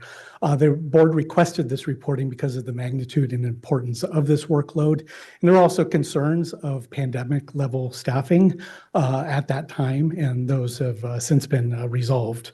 So 1109.1 is just a portion of the refinery team's permitting workload. They do have regular ongoing projects for the refinery as well, but this is the first time in 4 years that the inventory has been maintained under 400, and 95 of this 400 have already been issued permits to construct. Also, 25% of this workload has been requested to be on hold due to some facilities that are idling their operations. So staff has been proactive with ongoing communications with the refineries to discuss permitting details as well as the streamlining and templating of this work, and this has helped the team manage this additional workload. Next slide, please. Additionally, as part of the chair's permitting enhancement program, additional key staff positions were added to this team, and the refinery team is currently 100% staffed. And thus far, the permitted Rule 1109.1 emission reductions are at 2.87 tons per day of NOx emission reductions, with more on the way as refineries continue to build their projects and staff acts on additional permits. Next slide, please. So implementation of 1109.1 permitting is going well. Moving forward, staff will continue to work on the remaining first phase of applications with the 2 requested plan revisions, as well as the other refinery workload. As we do this, staff will continue to work with the refineries closely to track and manage these projects. Additionally, as staff moves forward with the 2 plan revisions, we are going to follow our normal process, and the affected AB 617 community steering committees will be provided any approved plans, in addition to posting them on our website for full transparency. And that concludes my presentation, and I can answer any questions you might have. Thank you. Exciting to see this too on the same day that those programs launch. So it's just a few more months for me as chair. So I'm grateful for all the work that you all accomplished. Okay, board members, any questions for Jason? Okay, thank you so much. We have 4 public hearings. Mike Krause is going to lead us through those. And just a reminder for everybody who's still listening in, for public hearings, you don't need to sign up. You will be asked to speak on each of them. Take it away, Mike. Great. Thank you much, Chair. Good morning. My name is Mike Krause. I'm an Assistant Deputy in our Planning and Rules Division. Today I'll be presenting you amendments to 4 rules that we're working on to comply with clean air requirements and to avoid sanctions in our region. Next slide, please. So the story starts with the classification of our region for our annual PM 2.5 standard. This is the 12 microgram per cubic meter standard as serious. Just as a reminder, this is the highest level of classification one could get for a non-attainment when it comes to PM. So back in 2017, the board approved an attainment plan that we submitted to EPA. We kind of went back and forth as we normally do on things that they wanted to have actually in the plan. So at some point we did withdraw that plan to avoid a disapproval of it and to work on getting those elements, which we did. And the board approved that latest plan back in 2024. However, in addition to resubmitting for that plan, we also requested an extension of the attainment date. So the attainment date would have been 2025. The extension would get us out to 2030. Next slide, please. However, there are some, shall we say, consequences to making that request. Under the Clean Air Act, there are certain requirements or additional requirements that are required in order for us to get that extension. One of those requirements is what's called most stringent measures, which requires us to kind of review all of our rules. We have over 400 of them, and see what provisions in those rules might be less stringent than other rules out in either our other air districts in the state or even other states. So next slide, please. It was determined that actually only 4 of our rules had actual specific provisions that were less stringent, so not so bad. Those involved a number of things, a variety of things, I should say, such as livestock waste management, uncomposted green waste, residential wood burning, and chain-driven char boilers, and I'll get to those in a moment. And this, by the way, was also presented back in our 2024 plan. We actually dedicated a whole chapter in that discussion. Next slide, please. More specifically, with regards to the act, I mentioned that there was consequences. So a sanction clock did get started by EPA. That sanction clock would expire on August 29th. What a sanction clock is basically a time frame by which we're required to demonstrate the compliance with certain requirements. And if you get to the end of that clock, that triggers the sanctions. What are the sanctions? There's a variety of them, but to give you a flavor for some of them, one of them, for example, requires what we call an offset ratio. So if a facility comes in, wants to increase their emissions, they're also required to offset that. Typically, we'd say, let's say 1 pound to 1 pound. However, a sanction would say, hey, if you're increasing by 1 pound, you actually have to demonstrate offsetting by 2 pounds. That's a cost to the facility and could affect things like expansions, growth, and what have you in the industry. So the other type of sanctions would, let's say, pulling federal highway funds. So we do take the sanctions very seriously. We take these clocks very seriously, and we take the actions that are expected of us very seriously, and that's what we're here doing today. Again, in discussions, as you can see, that date has already passed, but we have been in good, fair discussions with EPA, allowing us the time, as we demonstrated to them, that we needed to let these 4 rules go through its proper public process and to be able to bring them to the board here today. Next slide, please. Okay, so let's dive into the 4 rules. The first rule is an existing rule, Rule 223. This is requirements for confined animal facility. That's fine. Confined animal facilities. This rule has been around on the books for about 19 years now, since 2006. Basically requires these facilities to obtain a permit and to implement a series of mitigation measures. And there could be a variety of things going on at those types of facilities. A high concern for us is things that deal with waste management from the animals, because that waste generates ammonia and VOC emissions, et cetera, of concern. We are concerned about ammonia because it is a precursor to PM. And the start of all of this, we're way out of attainment for PM. So this is a big issue for us. And our goal is, of course, to try to mitigate those emissions as much as possible. We do provide those facilities a menu that they can choose from. So we're not trying to exactly dictate, but we do recognize that any of those measures are going to give us some benefits. When recognizing the exercise on most stringent measures, we noticed that San Joaquin and Imperial County, those 2 areas actually have more stringent applicability thresholds. So applicability, who's subject to the rule, thresholds more stringent than ours. Next slide, please.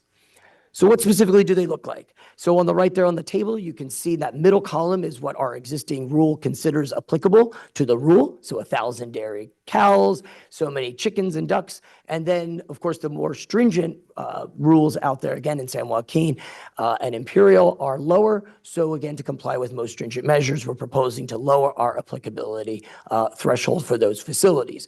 Again, what does that mean? So those facilities are now falling into the rule, would have to obtain a permit, and again, pick from the menu, the selected menu there for mitigation measures to mitigate those VOC and ammonia emissions. We set up some new dates in the rule for that.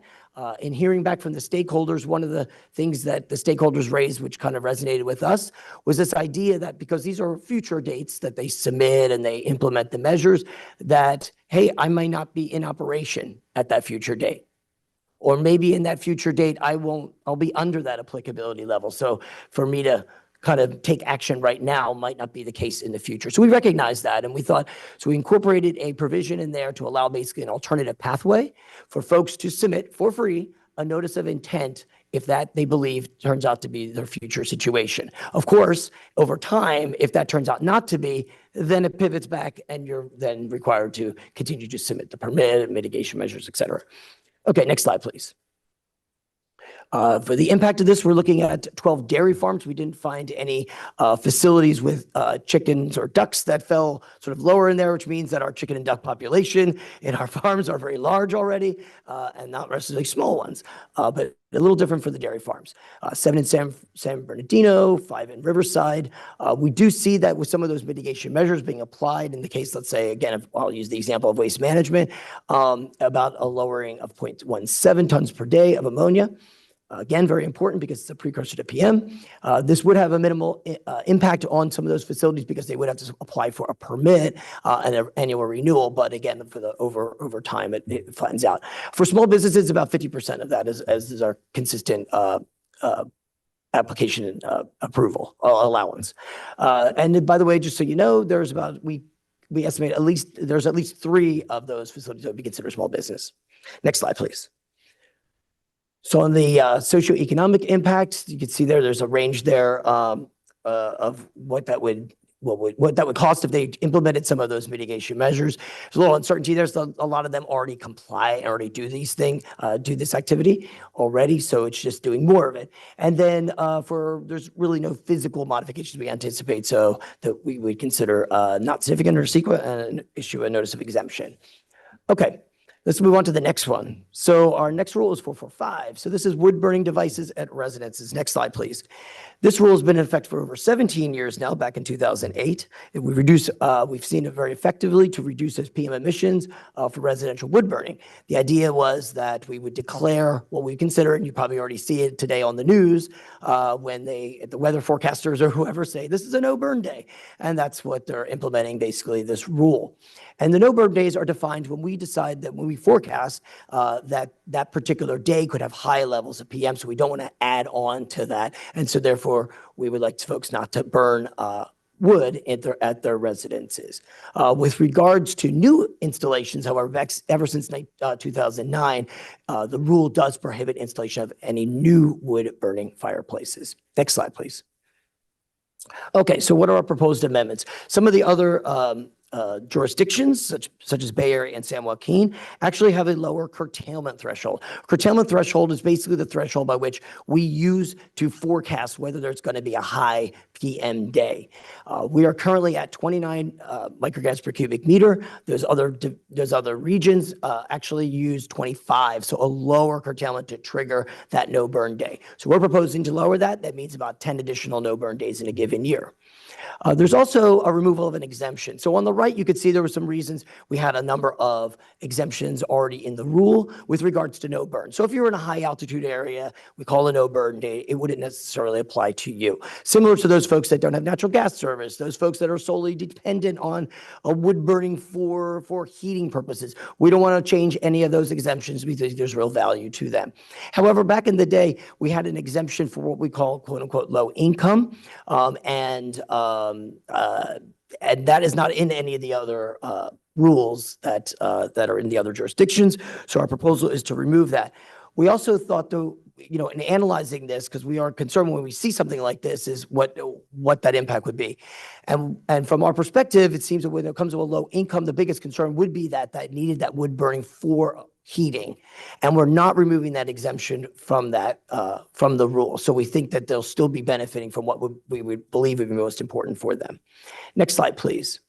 So because we opened this rule, and again, this is the importance of public process when we're dealing with rule making, right? You can go in and have a very strategic plan, but in the public process, you learn some other things about it that that could be impactful, the rule could be impactful to. And in this particular case, as we all know, recently we've gone through a tragic fires in our urban region, particularly Altadena and the Palisades. And some of the local agencies, the planning agencies, have come to us and said, hey, what about those rebuilding of those homes and those folks that have already had a wood burning fireplace? It wasn't to no fault of their own that they've now lost that. What would be their what would happen then?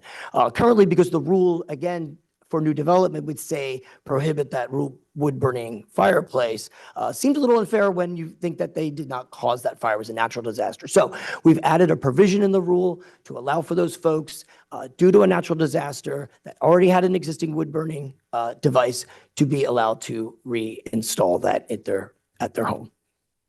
Next slide, please. Okay, so as far as, again, emission reductions would occur because we're going to get a couple more no burn days. We don't think there's any emission reductions due for the removal of the exemption.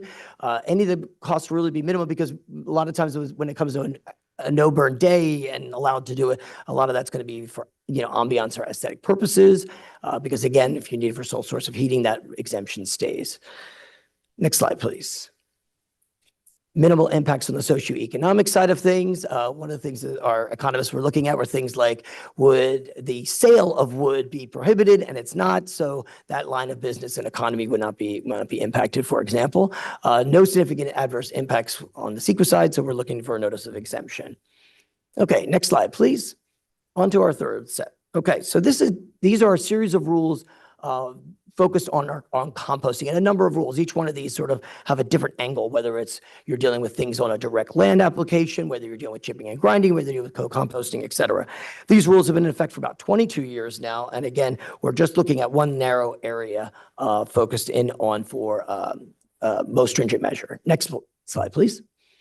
We're focused strictly on what is about 2% of all that occurs out there in this world. And it's focused on the uncomposted green waste. So green waste are like trees, plants, lawn trimmings, some gardenings, all these kind of things. And right now there's nothing to say that you just can't take that and put that onto a plot of land, right? The problem is that that's different than just composting. As a matter of fact, studies have shown that actually, for emission purposes, is worse than actually kind of doing a composting process of that.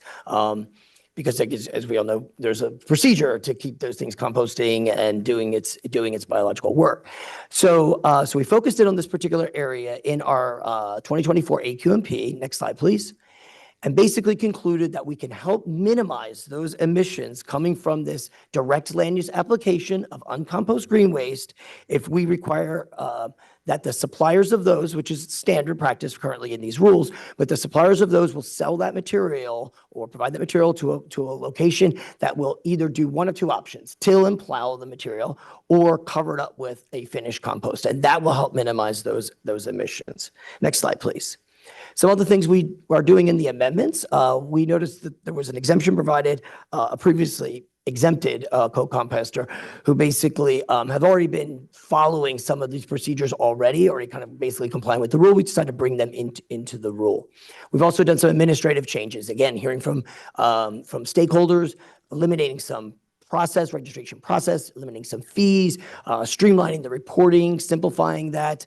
You notice there was a series of rules, even though actually we're focused on that one rule because of its uncomposted green waste. We brought in the other rules because as a group, again, hearing back from stakeholders, really a need to streamline those, right? Like keep those definitions consistent, make some of those rule provisions more readable, for example. And so that's why we're bringing all these rules, cleaning them up. It takes a while, as I noted. It's been 22 years, so it's a good time. Next slide. Okay. So one thing I wanted to highlight here is that there's a lot of emission reduction potential out of this, right?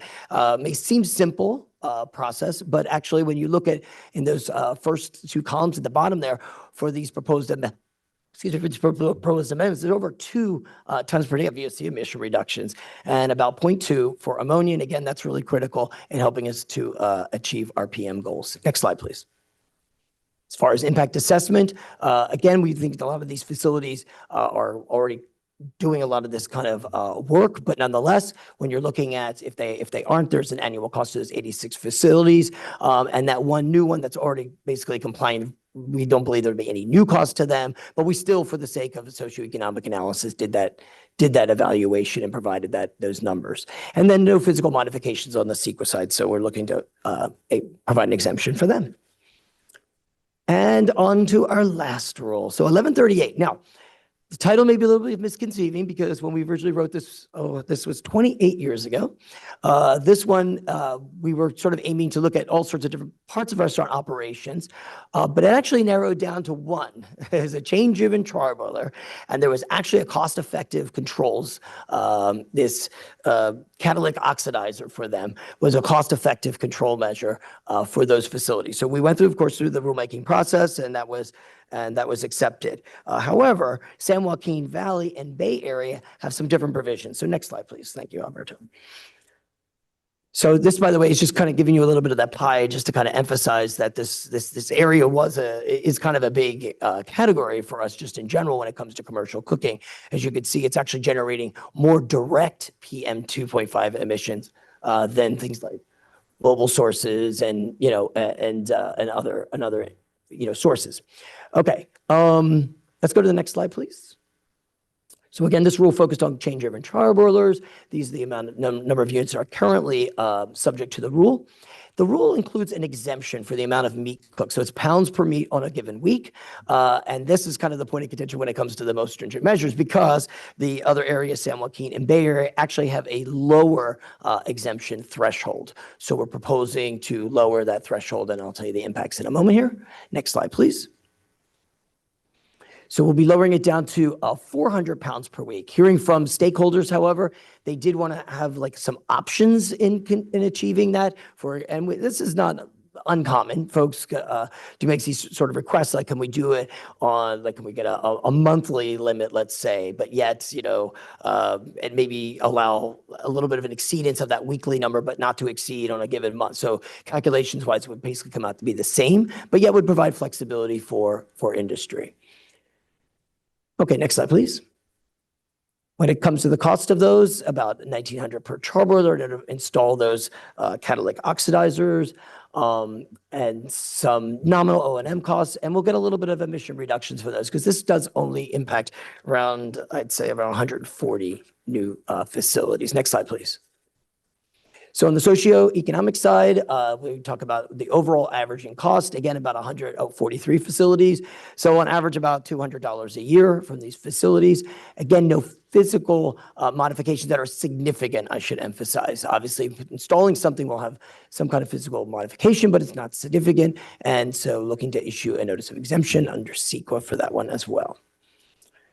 Okay, and the last slide. So for our recommendation of these, all these rules here, we're recommending to determine that these are all exempt from CEQA, to amend the rules, and then direct us to submit these into the SIP and comply with our Clean Air Act.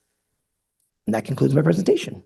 Thank you. So we are taking all 4 items at one time, which means that I'll be calling people from the public, and you can have 3 minutes total. And so we're going to start with those that have signed up to speak here. We have a number of speakers. I'm going to call them by item so far. Oh, I'm sorry. Before we go to public comment, I didn't ask if board members had questions. Well, thank you, Madam Chair. Just very quickly, did any of these, and you could probably address this, I'll probably address it now, I guess. Any of these items, any opposition, what was that like? What would they say specifically when it comes from the dairy industry? What did you hear from them? Thank you for the question. So the Milk Producers Council did participate with us during this rulemaking process.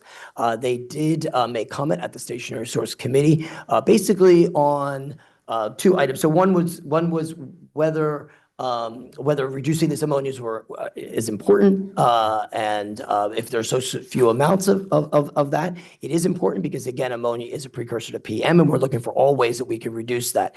Secondly, when it comes to a de minimis, there are no de minimis levels in the Clean Air Act. So to comply with the most stringent measures would mean we do just that. Okay. But I don't think I heard anything about any changes, or did they ask for amendments, or any concerns that were very poignant? Right. So the reason they were raising the issue of de minimis and is basically the need for the amendment. Yeah. Yeah. So, and again, because we're complying with the Clean Air Act, that doesn't have a de minimis level when it comes to fulfilling what is more stringent out there, we are moving ahead with that proposal. Did they raise any questions regarding the yearly fee? The $350, I guess, is that? No, we didn't do that about. And that $350 is based on, because I know that we're paying, they're gonna pay the initial fee of a few $1,000s.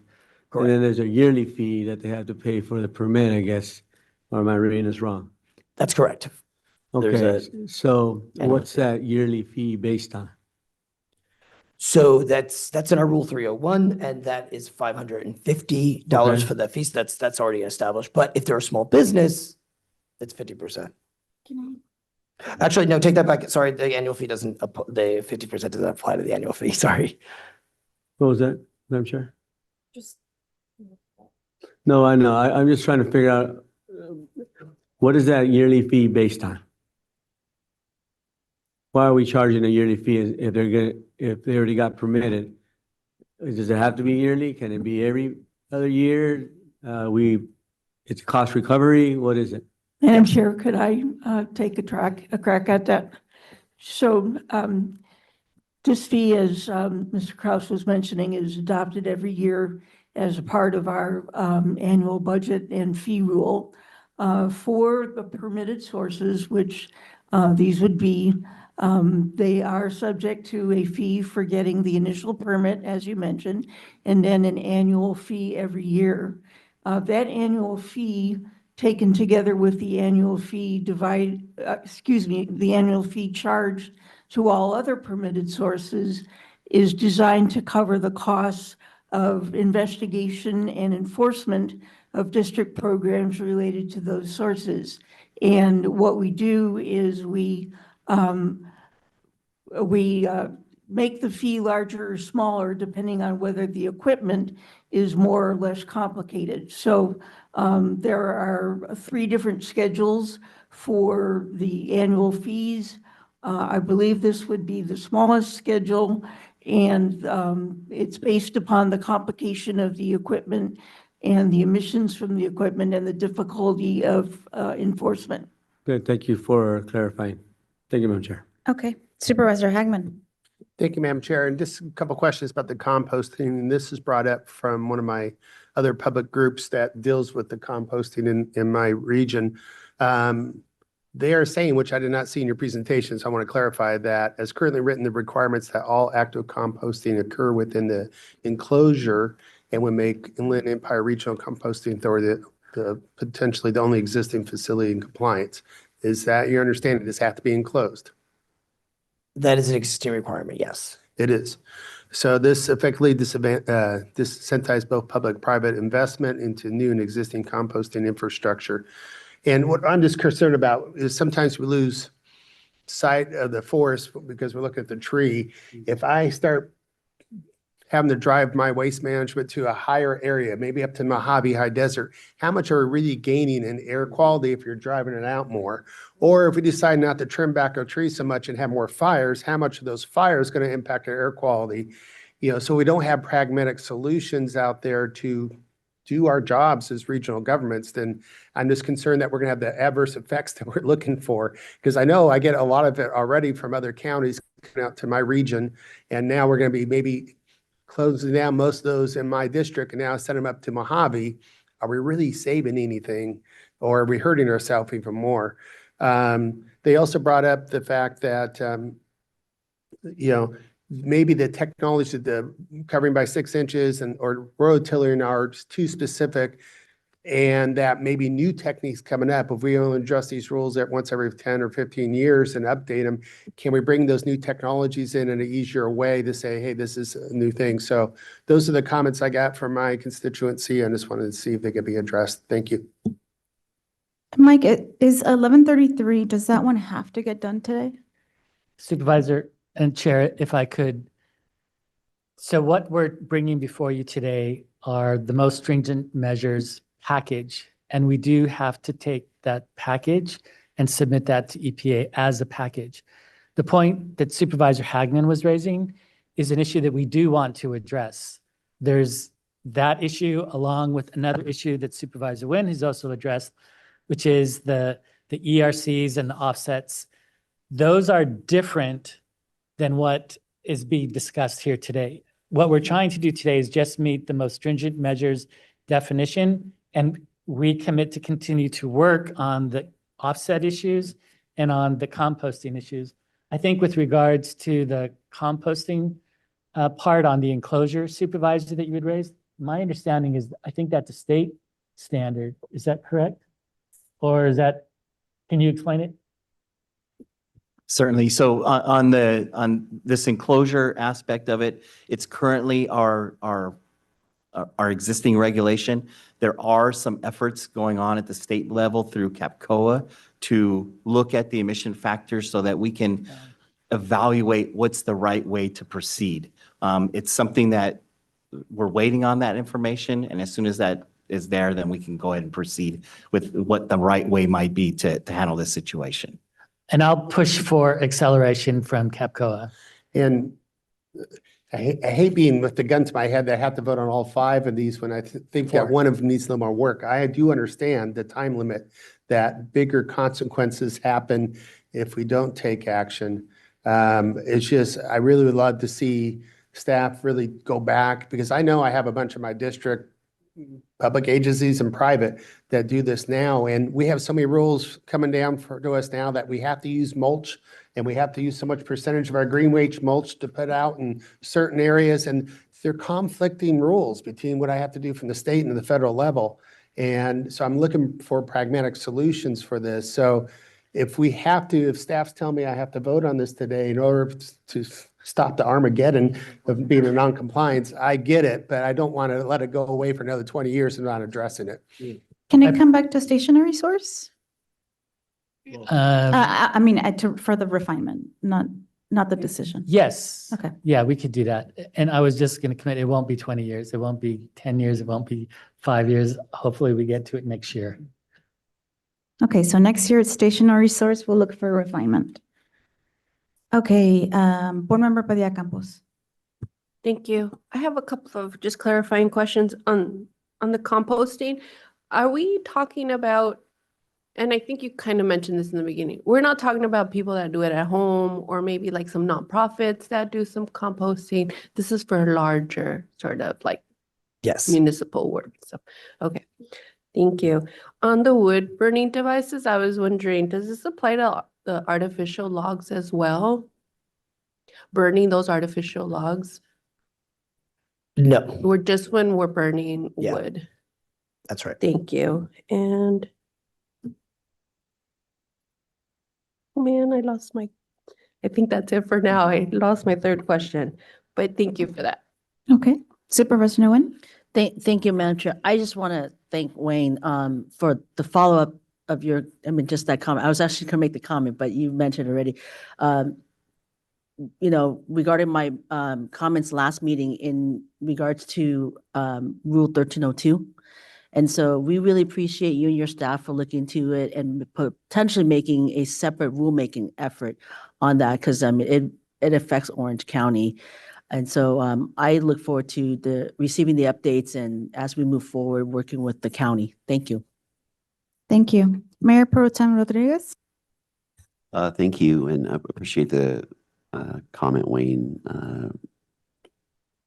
I really want to just kind of go back to the issue of Supervisor Hagman, and particularly the information we received. I think there might be a public comment coming, but on the fresh arbor mulch and the current practices to utilize that and its environmental benefits, including air quality, is what we're adopting today going to require that those practices that are environmentally friendly and have positive impacts on air quality are those going to have to change pertaining to how arborists use fresh arbor mulch, or will they continue to be able to keep their best management practices?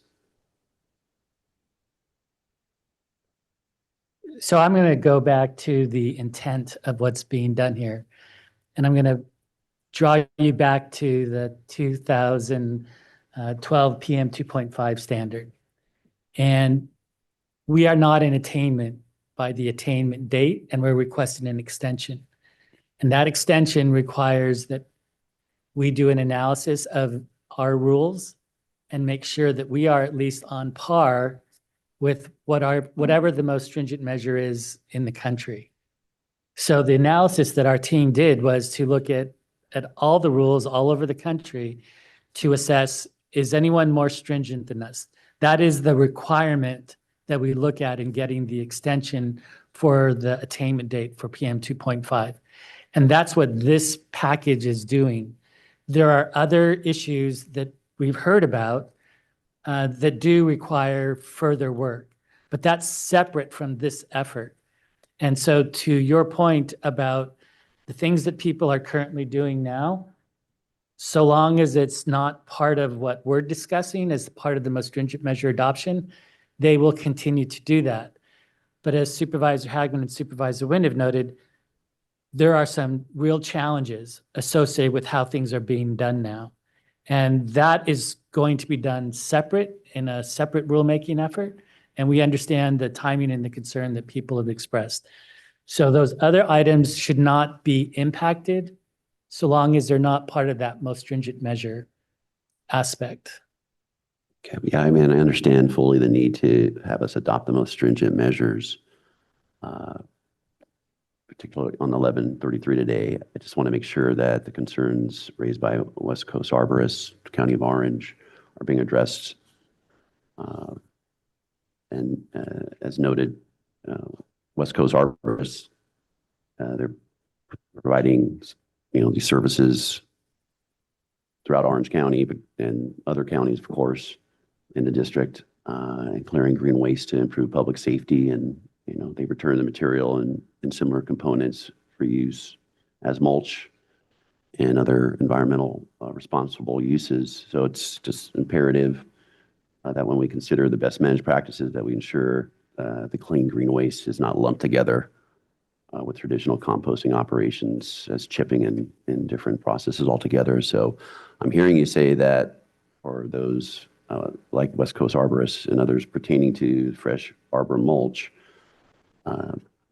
sounds like they wouldn't have to change their operation. I just don't want to have a notice of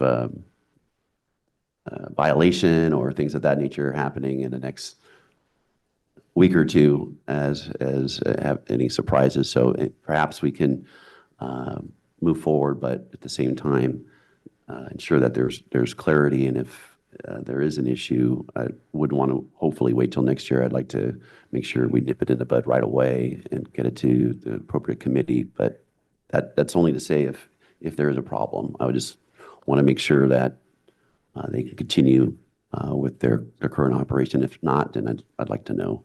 So board member, part of the challenge for us is this is the first that we've seen of this. There were no written comments submitted earlier. So I don't want to commit to you one way or another till we've had a chance to review this. I'm just trying to sort of explain to you what the focus is on these aspects. There are other aspects, like you're pointing out, that are important. We recognize that. Let us evaluate this. Let us come back to you. And I think that we would have to do it through the way that we're talking about addressing the composting and all the other issues. Okay, just as far as evaluating and reviewing it, I'll look forward to circling back in the near future and appreciate in advance you're looking at that. Thank you. All right, thank you. With that, I'm going to open the public hearing for all four of these items. We're going to start with Benny, who's signed up to speak for item 30 and 32. Benny, you yield your time? Okay. Kurt Birchtold.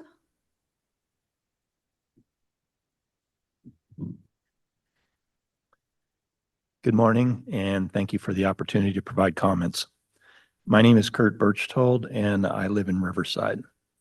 I submitted written comments on proposed amended Rule 445, suggesting additional restrictions on wood-burning devices that would further reduce emissions of PM 2.5 from those devices. Your staff responded to my comments in general, noting that the changes I suggested were not included as most stringent measures in the 2024 PM 2.5 plan. As a career environmental regulator myself, I understand that response and the significance of that plan in your regulatory process. I do, however, want to briefly reiterate one point from my written comments. I believe that the board should consider prohibiting the use of all existing outdoor wood-burning devices. Given our air quality situation for PM 2.5 in this basin, continuing to allow the use of these non-essential devices for aesthetic and ambiance purposes is not reasonable. As noted in my comment letter, these devices are more likely to be used year-round, and I believe that eliminating their use would have meaningful air quality benefits. If such a prohibition cannot be included in the current rule amendment, I recommend that it be considered for adoption in the future. Thank you for the work that you do, and thank you for considering my comments. Is that a comment that we can consider with, go ahead. I just wanted to acknowledge Kurt's long career. He was the executive director for the Santa Ana Regional Water Quality Control Board. I've known him a number of years and always appreciated his service. And this was the first that I heard his comments, and just wanted to acknowledge so that everybody knew he retired after I don't know how many decades with the Regional Water Quality Control Board. So I just wanted to acknowledge that. Thank you. And hopefully we will consider his comments with the batch of the others. Okay. Let's keep going. Aaron Bowen. I don't think I pronounced that correctly. My apologies. Good morning, Chair and members of the board. My name is Aaron Bone, and I'm the manager of the Inland Empire Regional Composting Authority. I appreciate the opportunity to comment on the proposed amendments to Rule 1133.2. While we support AQMD's mission to improve air quality, we have serious concerns that the proposed language unintentionally harms the very infrastructure California needs to meet its climate and organics diversion goals under SB 1383. As currently written, the requirement that all active composting occur within an enclosure would make the Inland Empire Regional Composting Authority potentially the only existing facility in compliance. This effectively de-incentivizes both public and private investment in both new and existing composting infrastructure, and risks stalling the expansion needed to meet statewide diversion and circular economy goals. Equally concerning, the draft rule dictates how compost manufacturers must process materials based on outdated or incomplete science. Composting operations are already comprehensively regulated by CalRecycle under Title 14 and EPA Part 503, which set science-based standards for public health, safety, and product quality. We encourage AQMD to continue its vital role on emissions and air quality while avoiding prescriptive operational requirements that may conflict with the responsibilities of other regulatory agencies. Finally, if this rule reduces composting capacity, more organics will have to be trucked long distance for disposal out of this basin. This will increase vehicle miles traveled, raise emissions, add costs to our ratepayers, harm local air quality, and reduce the quality of life, the exact opposite of our shared goals. We respectfully urge the district to reconsider this approach, focus on measurable air quality outcomes rather than prescriptive process requirements, and collaborate with the composting industry to craft a rule that both protects air quality and supports the infrastructure California urgently needs. Thank you. Thank you. David Rothbard. Good morning, Chair Delgado and board members. I'm David Rothbart with Clean Water SoCal, an association representing over 80 wastewater treatment agencies. Together, we serve more than 20 million Southern Californians across 7 counties. Our members are public agencies, municipalities, joint power authorities, and special districts responsible for treating and disposing of wastewater safely, effectively, and cost efficiently for the public. Our members also operate or rely on compost facilities which convert waste materials into fertilizer. We are concerned that certain provisions in the proposed amended Rule 1133.2, which are carried over from an existing rule, discourage composting in the South Coast Air Basin. One example is a requirement for active composting to occur within an enclosure. This provision and others like it are based on information from 2 decades ago. Since then, numerous compost facilities across California have successfully demonstrated more cost-effective approaches that achieve required emission reductions. The recent rule amendment process was relatively brief, leaving limited opportunity to address these outdated requirements. We understand and appreciate the urgency to amend the rule promptly due to the sanctions clock. Rather than delaying the current rulemaking, we respectfully request that the governing board direct staff to reopen this rule after adoption as soon as feasible to address these concerns. Thank you for your consideration. Thank you. And it's exactly what staff is recommending. Andrew Trotter?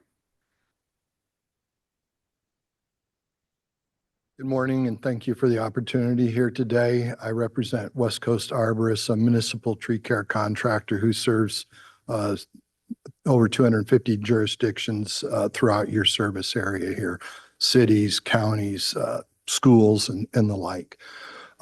We are in concern about the criteria of putting fresh arbor mulch and we actually we pulled up or gave you guys a thumb drive. If you're able to load those slides, that would be appreciated.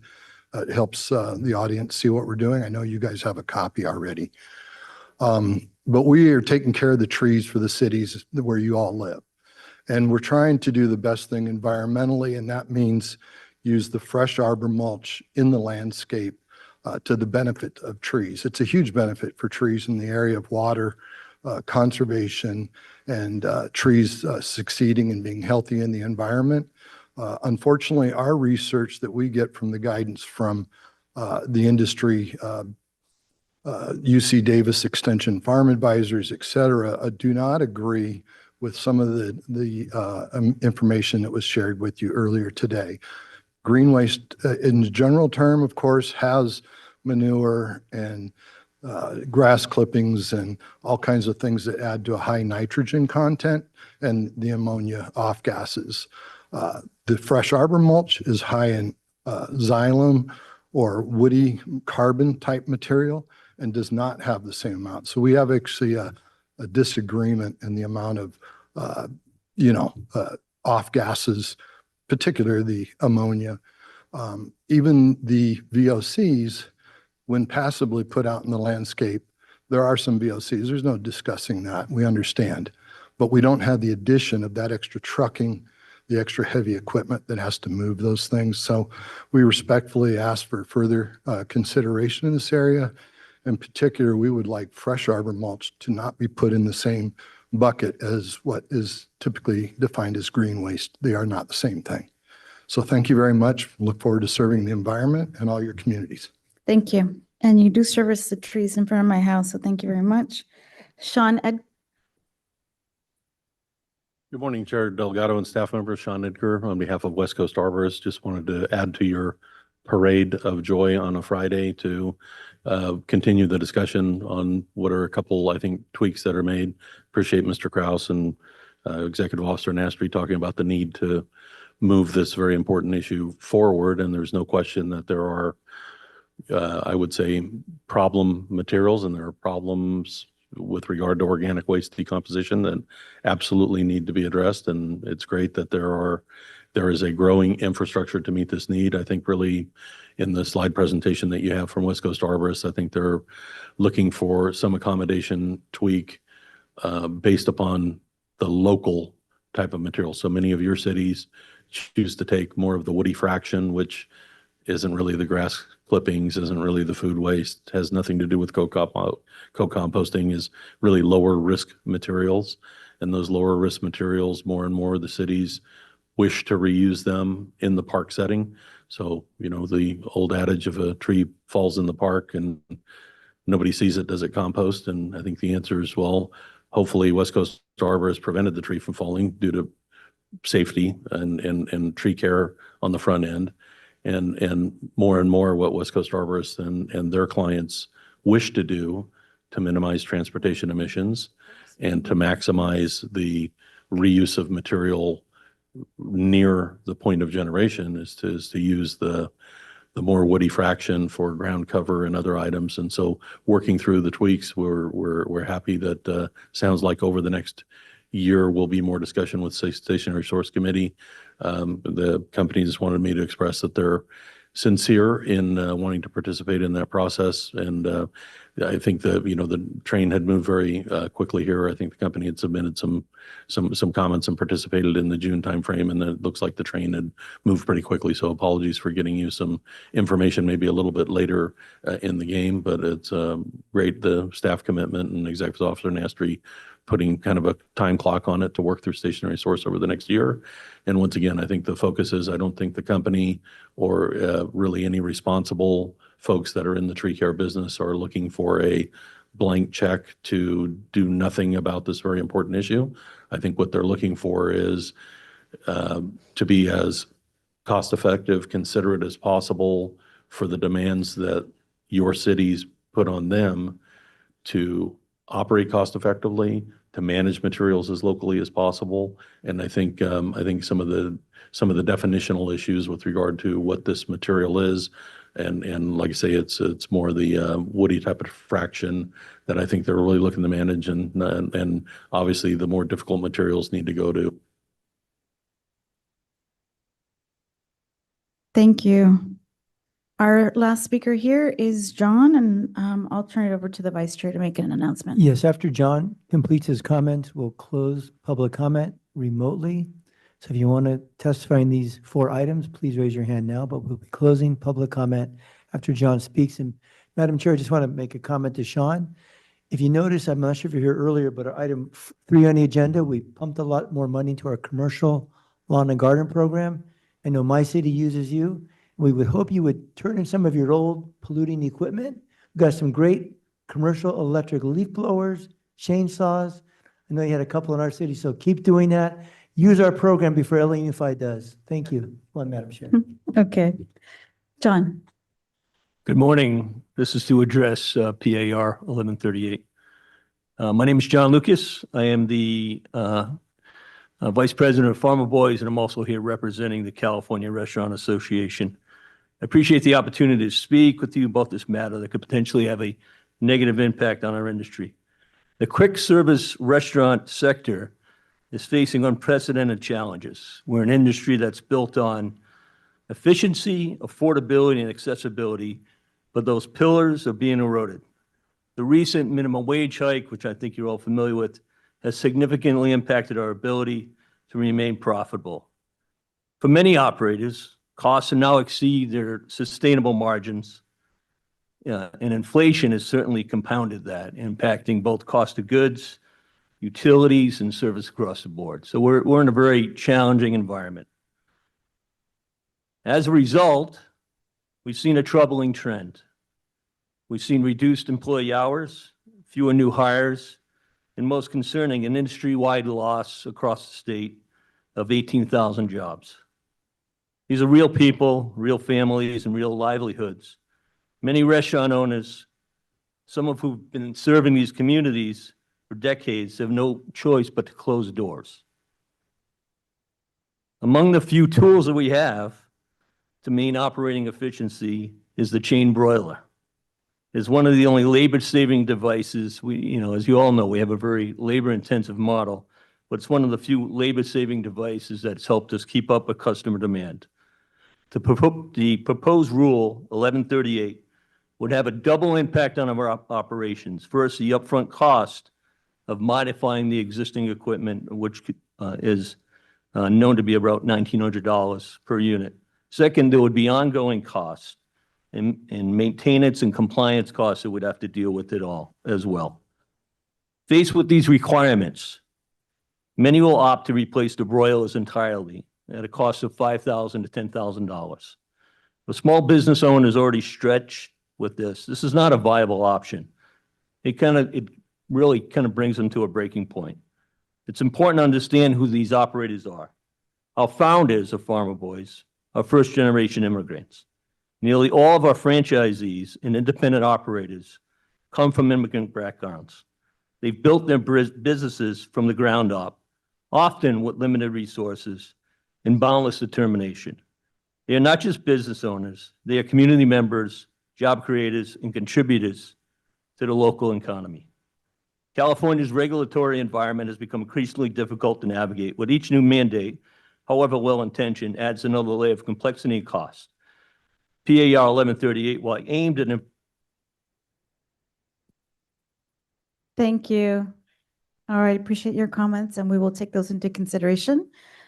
With that, if there's anyone who would like to speak, you're welcome to come up to the microphone. You do not need to sign up while we're going to the online. Thank you, Madam Chair. First speaker online is Kevin Abernathy. Kevin, you have 2 minutes. Go ahead. Is it 2 or 3 minutes? 3 minutes. Go ahead.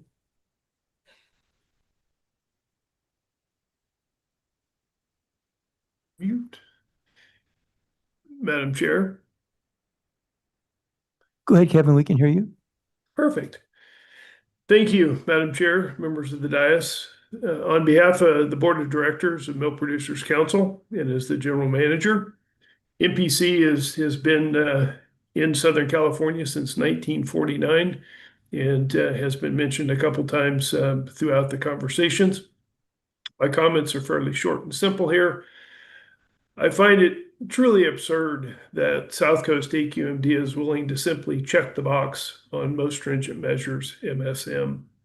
I want to go on record and say that rather than being guided by the air quality science that was provided to staff by Dr. Julia Lester in the MPC comments to staff, April 23rd of 2025, those findings are being ignored. Simply lowering the threshold, permitting threshold on Rule 223 will have zero public health benefits per the scientific evidence that was provided by MPC. MPC has continued to engage with both Region 9 and headquarters on trying to find a solution for this dilemma, but as folks may or may not know, our administrator has already resigned from Region 9 in his short 60-day or so term. 6-month term, excuse me. We believe that the new administration has zero willingness to extend the undue burdens of increased cost on the few family farms that are left in Southern California, which is a 180-degree difference from the last administration and particularly the last administrator of EPA Region 9. The MPC board would implore you to read and study Dr. Lester's comments and Ramble's comments that was provided by staff and simply not check the box. And to answer a couple questions from Mr. Perez, when I hear the term that Michael used about de minimis in the standpoint, there's probably nobody around that has more intricate knowledge of the science that went behind Rule 4570 for the San Joaquin Valley, where most of the 1.6 million cows are currently residing. And the days of the 500,000 cows that used to be in Southern California is simply not there. It's homes and businesses where the dairies used to be. And your APCO, Mr. Nastri, you were very, very correct in your academic exercise on MSM. We understand the complications and the burdensome, but the simple fact of the matter is the ammonia emissions are not there as the science that was provided by Dr. Lester. Thank you. Thank you. Next speaker is Caitlin Elkind. Caitlin, go ahead. Can you hear me all right? Yes, perfectly. Thank you, Madam Chair. I'm going to speak on behalf of PAR 223. My name is Caitlin Elkind, Managing Consultant at Ramble and Consultant to Milk Producers Council. I also speak on behalf of Dr. Julia Lester, a principal at Ramble who contributed significantly to the development of Rule 1186 and Rule 1127 while employed at the Air Quality Management District, and she also participated in other key dairy permitting work groups. Dr. Lester and Milk Producers Council previously commented at the public workshop in March and submitted a letter in April, yet some issues and requests remain unaddressed. Rule 223's requirements were designed for ozone precursors, not ammonia, and there is insufficient evidence that they will meaningfully impact future PM2.5 exceedances. As AQMD plans show that non-attainment areas are upwind of remaining dairy locations, indicating that lowering the rule's applicability threshold will have little to no effect. Milk Producers Council has noted the ammonia reduction potential of VOC mitigation measures has not undergone standard regulatory processes for use in inventories or rule requirements. We recommend informing other air districts and stakeholders to ensure consistent statewide assessment with current scientific studies. This rule amendment is unnecessary as smaller dairies already comply voluntarily with Rule 223 measures. The financial burden of permits could force these dairies, which represent less than 20% of milking cows, out of operation. An industry economic impact analysis should be performed in spite of the district's arbitrarily $1 million threshold. Regarding CEQA, an analysis of the environmental impacts must be done to account for small dairies ceasing operation due to the financial strain from PAR 223 and being replaced by alternative uses that increase NOx and VOC emissions. Lastly, we ask for a two-year timeline extension in the alternative compliance pathway for small dairies bound by lease obligations. Thank you, Air Quality Management District staff, for your collaboration. Thank you for your comments, Caitlin. Next speaker is Al Sattler. Welcome again, Al. Good morning, and thank you again. It's interesting. I looked at the item about composting, and much of what I was going to say has already been said. In particular, I think that the Inland Empire composting facility, the only enclosed one, which does have air pollution cleanup as part of it for its exhaust, is something you definitely want to keep in operation. If possible, more operations like that would be a great way to go. I guess I'd also comment again about how cities are kind of caught between two different forces here, but having to reuse organic material and yet to not have air impact from doing so. One thing I do frequently see is wood chippings out, and the fresh, that there's going to be the volatiles coming off from eucalyptus and pine in particular. Eucalyptus in particular is odorous. Some people like it. I don't myself. And also keep in mind that that is one of the trees that's most flammable. So it might well be that to the extent that we can decrease use of eucalyptus in landscaping and decrease chippings from eucalyptus, we would be decreasing air pollution also. I also support, of course, the comments from Mr. Caccioti to use the electric equipment. In fact, I'm almost surprised he doesn't have something there today to show. Thank you. Thank you, Al, for supporting us. Next is Harvey Etter. Harvey, welcome back. Special request implementation. Yeah. Yes. Yes, we can hear you, Harvey. Please Yes. go ahead. Yes. Yeah, my name is Harvey. Thank you. I'm speaking for myself, PSPC. On 1109, we got cut off point 1. We testified on February 8 of 19 that whole methods had been purged, and we brought up with Dr. Burke, and we can move on. This isn't relevant to these items. Thank you. Thank you. Next speaker is Jackie Romero. Go ahead, Jackie. Can you hear me? Yes, we can. Welcome. All right. Good morning, Governing Board. My name is Jackie Romero, speaking on behalf of the California Restaurant Association. I wanted to share that we continue to share concerns about the economic and feasibility impacts that are associated with proposed amended Rule 1138. Restaurants in the region continue to face the unprecedented impacts of the pandemic, which have been further exacerbated by the wildfires earlier this year and the aggressive ICE activity conducted throughout the district. Many existing restaurants are facing limited revenue streams or closure in coming months and beyond because of the current state of the industry. Adding additional costly regulations to restaurant operators at this time is honestly irresponsible and adds to the hundreds of added regulations that are forcing restaurants to close. We share the district's ongoing concerns over reducing emissions and respectfully request that district staff continue to do outreach to all impacted restaurants and not adopt this rule at this time. Thank you. Thank you, Jackie. And our last speaker is Mike Darger. Mike, go ahead, please.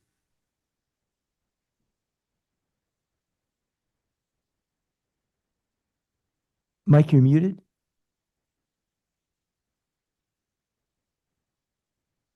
Okay, so can you hear me now? Yes, we can. Welcome. Hi, my name is Mike Darger. I'm a Vice President of Facilities for Carl's Jr. Restaurants. Speaking on proposed amendment 1133, and just thank the board for their time here. To echo some of the previous concerns for the proposed amendment to the most stringent regulations across the state. It just, as previous others have said, it just puts an additional financial strain on already a strained business, particularly with the reduction of more than 50% of the weight of product that can be cooked in a given week. It just puts those restaurants that are kind of on the edge financially at another disadvantage here. In our chain, the cost of retrofit on our older equipment is closer to between $4,000 and $5,000 for the retrofit catalyst. Replacement charbroilers are closer to a $20,000 figure for our specified type of equipment. So I would just ask for consideration as the board looks at this in the impact that this would have on smaller businesses, not just Carl's Jr., but those that use charbroilers in the industry. So thank you for your time. Thank you. That concludes our public comment portion. Okay. So we've closed public comment. We have a couple board members who'd like to speak, so I'm going to start there. Supervisor Hagman. Thank you, Madam Chair. Just to follow up with the staff, this is like the first time I've seen us where we are not using signs and not doing things of our own, but we're being told by the EPA that you have to do this most restricted part, even if that determination of those rules from other air board agencies were 10, 15 years ago that we can't reassess. It looks like it's more restricted. We have to go that way. I just want to verify that's the case. That's correct. So even if it's a bad rule that we have updated since then with new information technology, whatever the case may be, we still have to do this because of this gun to our head by the EPA and the time clock that we have in order to prevent much worse things that are coming down. Essentially, you're correct. The challenge that I'm trying to grapple with is, even if it's a bad rule, it's hard to say that it's a bad rule. The way that EPA looks at the program is how much are you collecting or are you addressing when they develop these rules? And what is the relative economics in doing so? In this particular case, what we're doing is we're making sure that as we request the extension for the 2012 PM 2.5 standard, that we're as stringent as everybody else. The challenges that I think that we're hearing a lot, I think there is some confusion on the applicability, to be honest. For instance, on the chain-driven, I was asking questions. It's only on the chain-driven portions. And a lot of the, I shouldn't say a lot, at least one of the facilities that we've heard of, they're generally over the threshold anyway, so they're already in the system, so to speak. So I think there's some things that we can do, but those things, Supervisor, that you're saying we need to address on the composting issues, absolutely. And we can address them through later efforts. The things that we're also hearing with regards to potential cost impacts, staff reached out to, I am told, every restaurant that's impacted. And so that's one of the things that we want to make sure is that we're following up with these facilities, that we have accurate information, and that they have an accurate understanding of what's required of them. Well, and this more commentary, a little bit more than I guess questions, is I understand what we're going through. And this is one of the things that I frankly hate being part of it, but we are part of it. We have to make these decisions. The federal government is not giving us waivers anymore. They're saying you have to do certain things, otherwise very bad consequences. Put my other hats on as SCAG or my SBCTA, federal transportation dollars. That means I can't fix things which actually help us traffic flow and decreases pollution. We have all these other things that will directly affect these businesses out here. If we don't do this, and we have like 3 weeks to do it, otherwise, whatever the time clock is, kicks in and all these things go into effect. I feel very much between a rock and a hard place of making decisions that impacts these businesses that came out, and frankly, a lot of my practicaliness of doing my other jobs.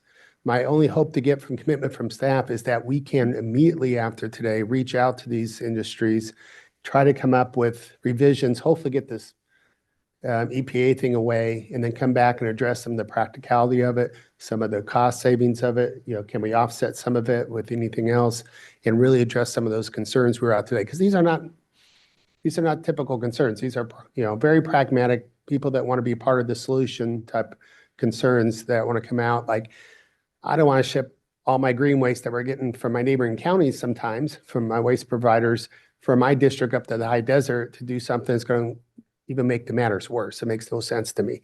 So I understand the urgency of today for voting on these, but I'm really hopeful that we can turn back and address some of the issues immediately as fast as we can through stationary source and others going forward. Thank you. Well said. Supervisor Perez. I just want to echo the sentiment of my colleague Supervisor Hagman. I think on one aspect is that the issue of the restaurants and the concerns that you brought forth. I can appreciate that.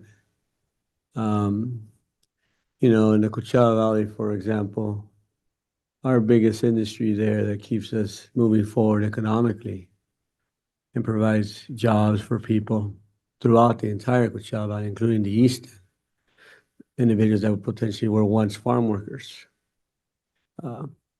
are folks in the tourism industry now. And the tourism industry consists of also restaurants.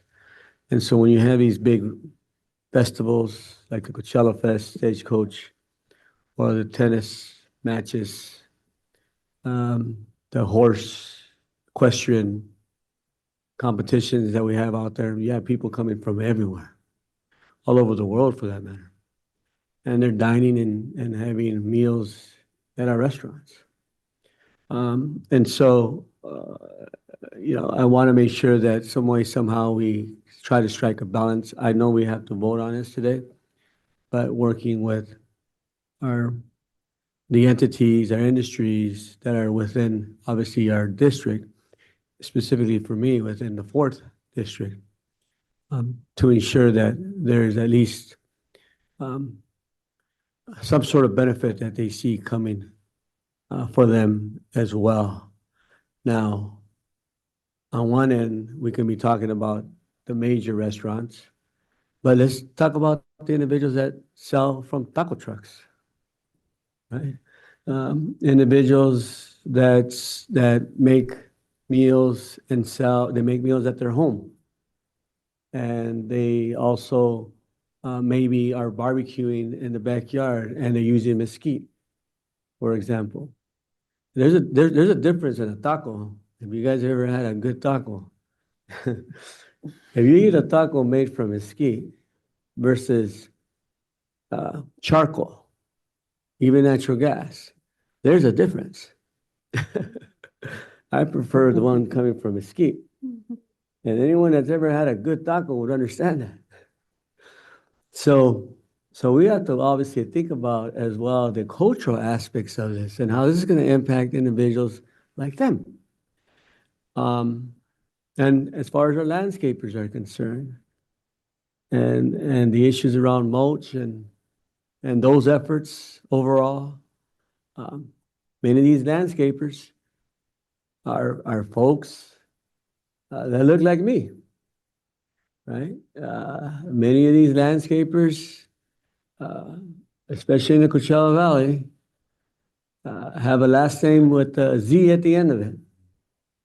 Whether it's Lopez, whether it's Hernandez, whether it's Perez, and many of those workers are also Latino. So they're going to be impacted some way, somehow, potentially. I will say, though, that I think it is an issue, and potentially you have to look at tribal lands, where a lot of this debris many times is unaccounted for, unpermitted, and going on tribal land. And we have no way as a county, for example, to go onto their land because federal plays a role and the BIA. Right? And I've had to deal with those issues already. So all I want ultimately at the end of the day is to ensure that there is balance. It's about moderation. It's about balance. It's about trying to be right in the middle if possible, to the extent that we can. But I ask once again, like my colleague did as well, we got to get this passed today, folks, but let's work with the industries to try to get something that potentially can be as fair as possible. Thank you. Thank you. Supervisor Nguyen? Thank you, Madam Chair. I echo what the supervisors have stated. I think, making sure that I understand what we have to do today. And I also, though, want to, appreciate, thank staff that you're going to continue to work with, whether it's the arborist side on, even finding what's the definition that distinguish fresh arbor mulch, and even working with the restaurants. And it's right, it's not just the big chain restaurants, it's the mom and pops restaurants that could be affected, that be a lot harder for them. And so if there's anything I can do in Orange County, particularly the restaurants, I'm not sure what restaurants are going to be affected by it or not in our county. But if there's any that we can help, especially if there's a language barrier, particularly the Vietnamese or the API community or the Spanish or Mexican restaurants, if we can assist in those, let us know, because I have no doubt most of the time for them is if they receive these notices, they might not even be able to understand what they are. And not be able to communicate or even know that they should reach out to us from an agency or to the agency itself. So whatever we could do moving forward, please let us know. Thank you. Mayor Pro Tem Rodriguez? Thank you, and I appreciate staff. You're coming to us with a clear path of compliance, and these aren't these levels of maxing out the most stringent aren't something that, absent the federal government, we may not be considering today. I find it interesting, though, that we had the federal government opine and comment prior to 11/11/11/21 and saying not to proceed.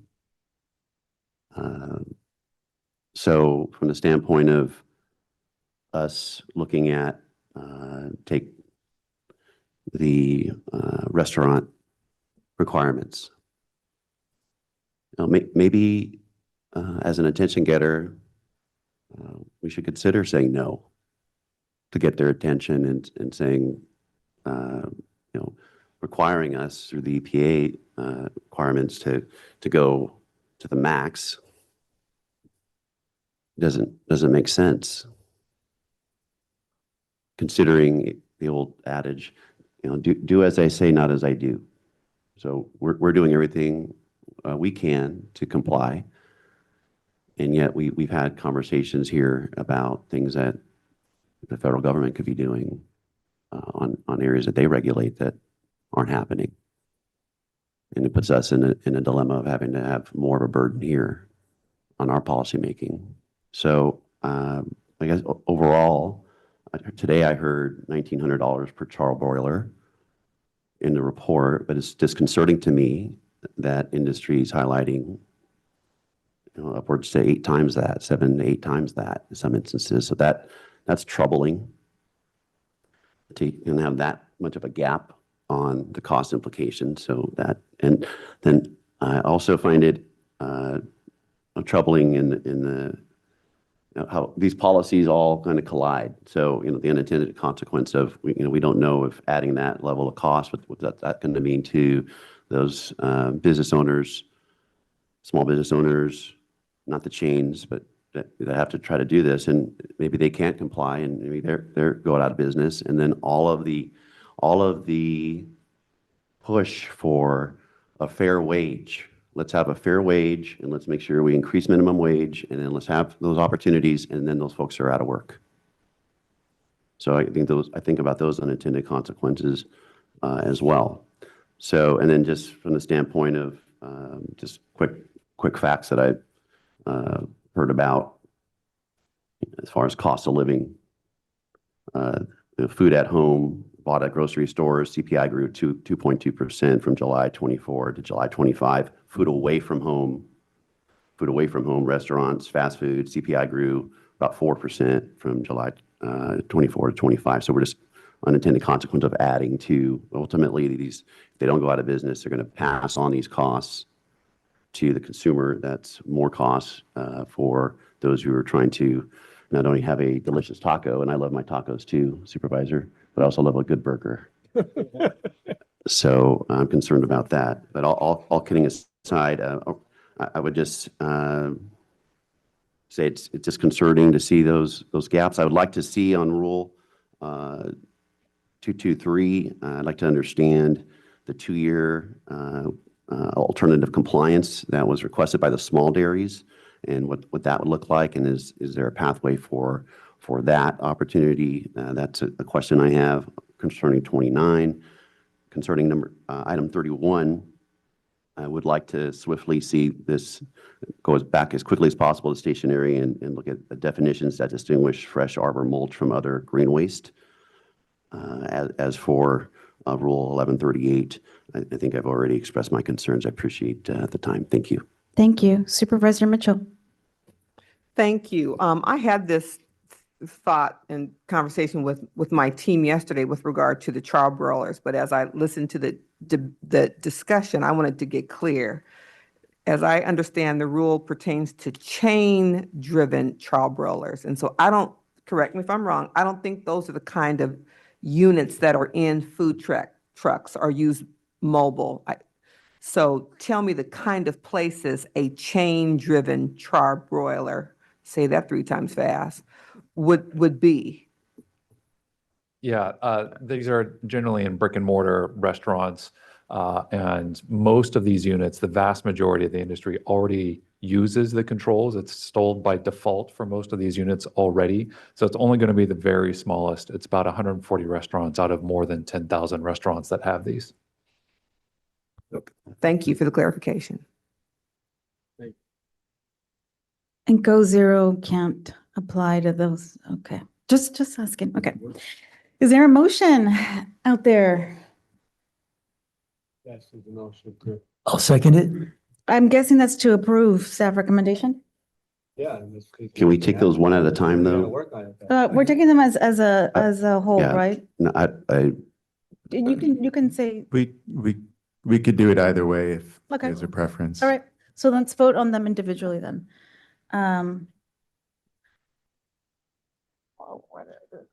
Okay. So do you want to just guide us through that? Do you mind? And Madam Chair, I didn't get clarification on my question about the 2-year alternative compliance approach for small dairies. That was posed during a public comment, and was that discussed? Yeah, I believe you're referring to the alternate pathway option Yes, that yes, we're thank providing you. for folks. Right, so they can, instead of filing for a permit at a given time in 2 years in 2027, they can apply it's for free, a notice of intent. They would basically say, we believe our applicability or our number of large confined animals at our facility would be less than the applicability, or they can say they believe they may be out of operation come 2029. And so, yes, that is an option for them. They have 2 years to Okay, thanks for the clarification. It seemed that the speaker was commenting that there wasn't a pathway, it would seem. So thank you. Okay, I'm situated now. Just a point of clarification, Madam Chair. My understanding from staff, if all 5 of these have to pass, otherwise we're out of compliance, or 4, right? We can't, to me, it makes no sense to vote them individually, because if one fails, they all fail, or it doesn't do the purpose of what we're doing. Well, respectfully, I support some and I don't support others. So I'd like to go on the record on each of those individually. Okay, for item 29, there was a motion and seconded? Yes. Okay, for Rule 223 to approve staff recommendation, let's do a vote.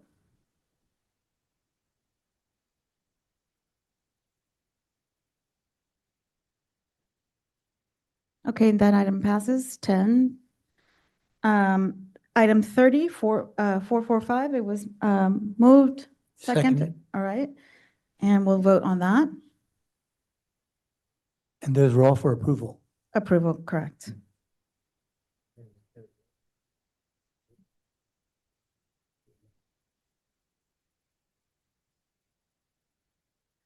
Okay, it got 10 votes. And now item number 31, it's Rule 1111. It's 1133, and it was moved to approve and seconded. Let's vote on that.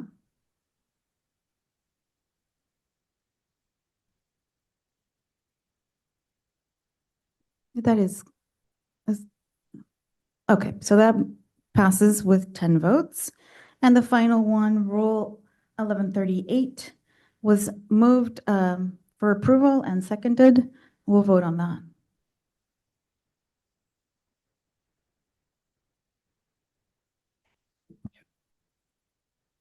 Okay, and that also passes. All right. Anything else that we need to go into closed session, Bay? No, we do not. All right. Well, everybody, have a wonderful weekend. Thank you so much.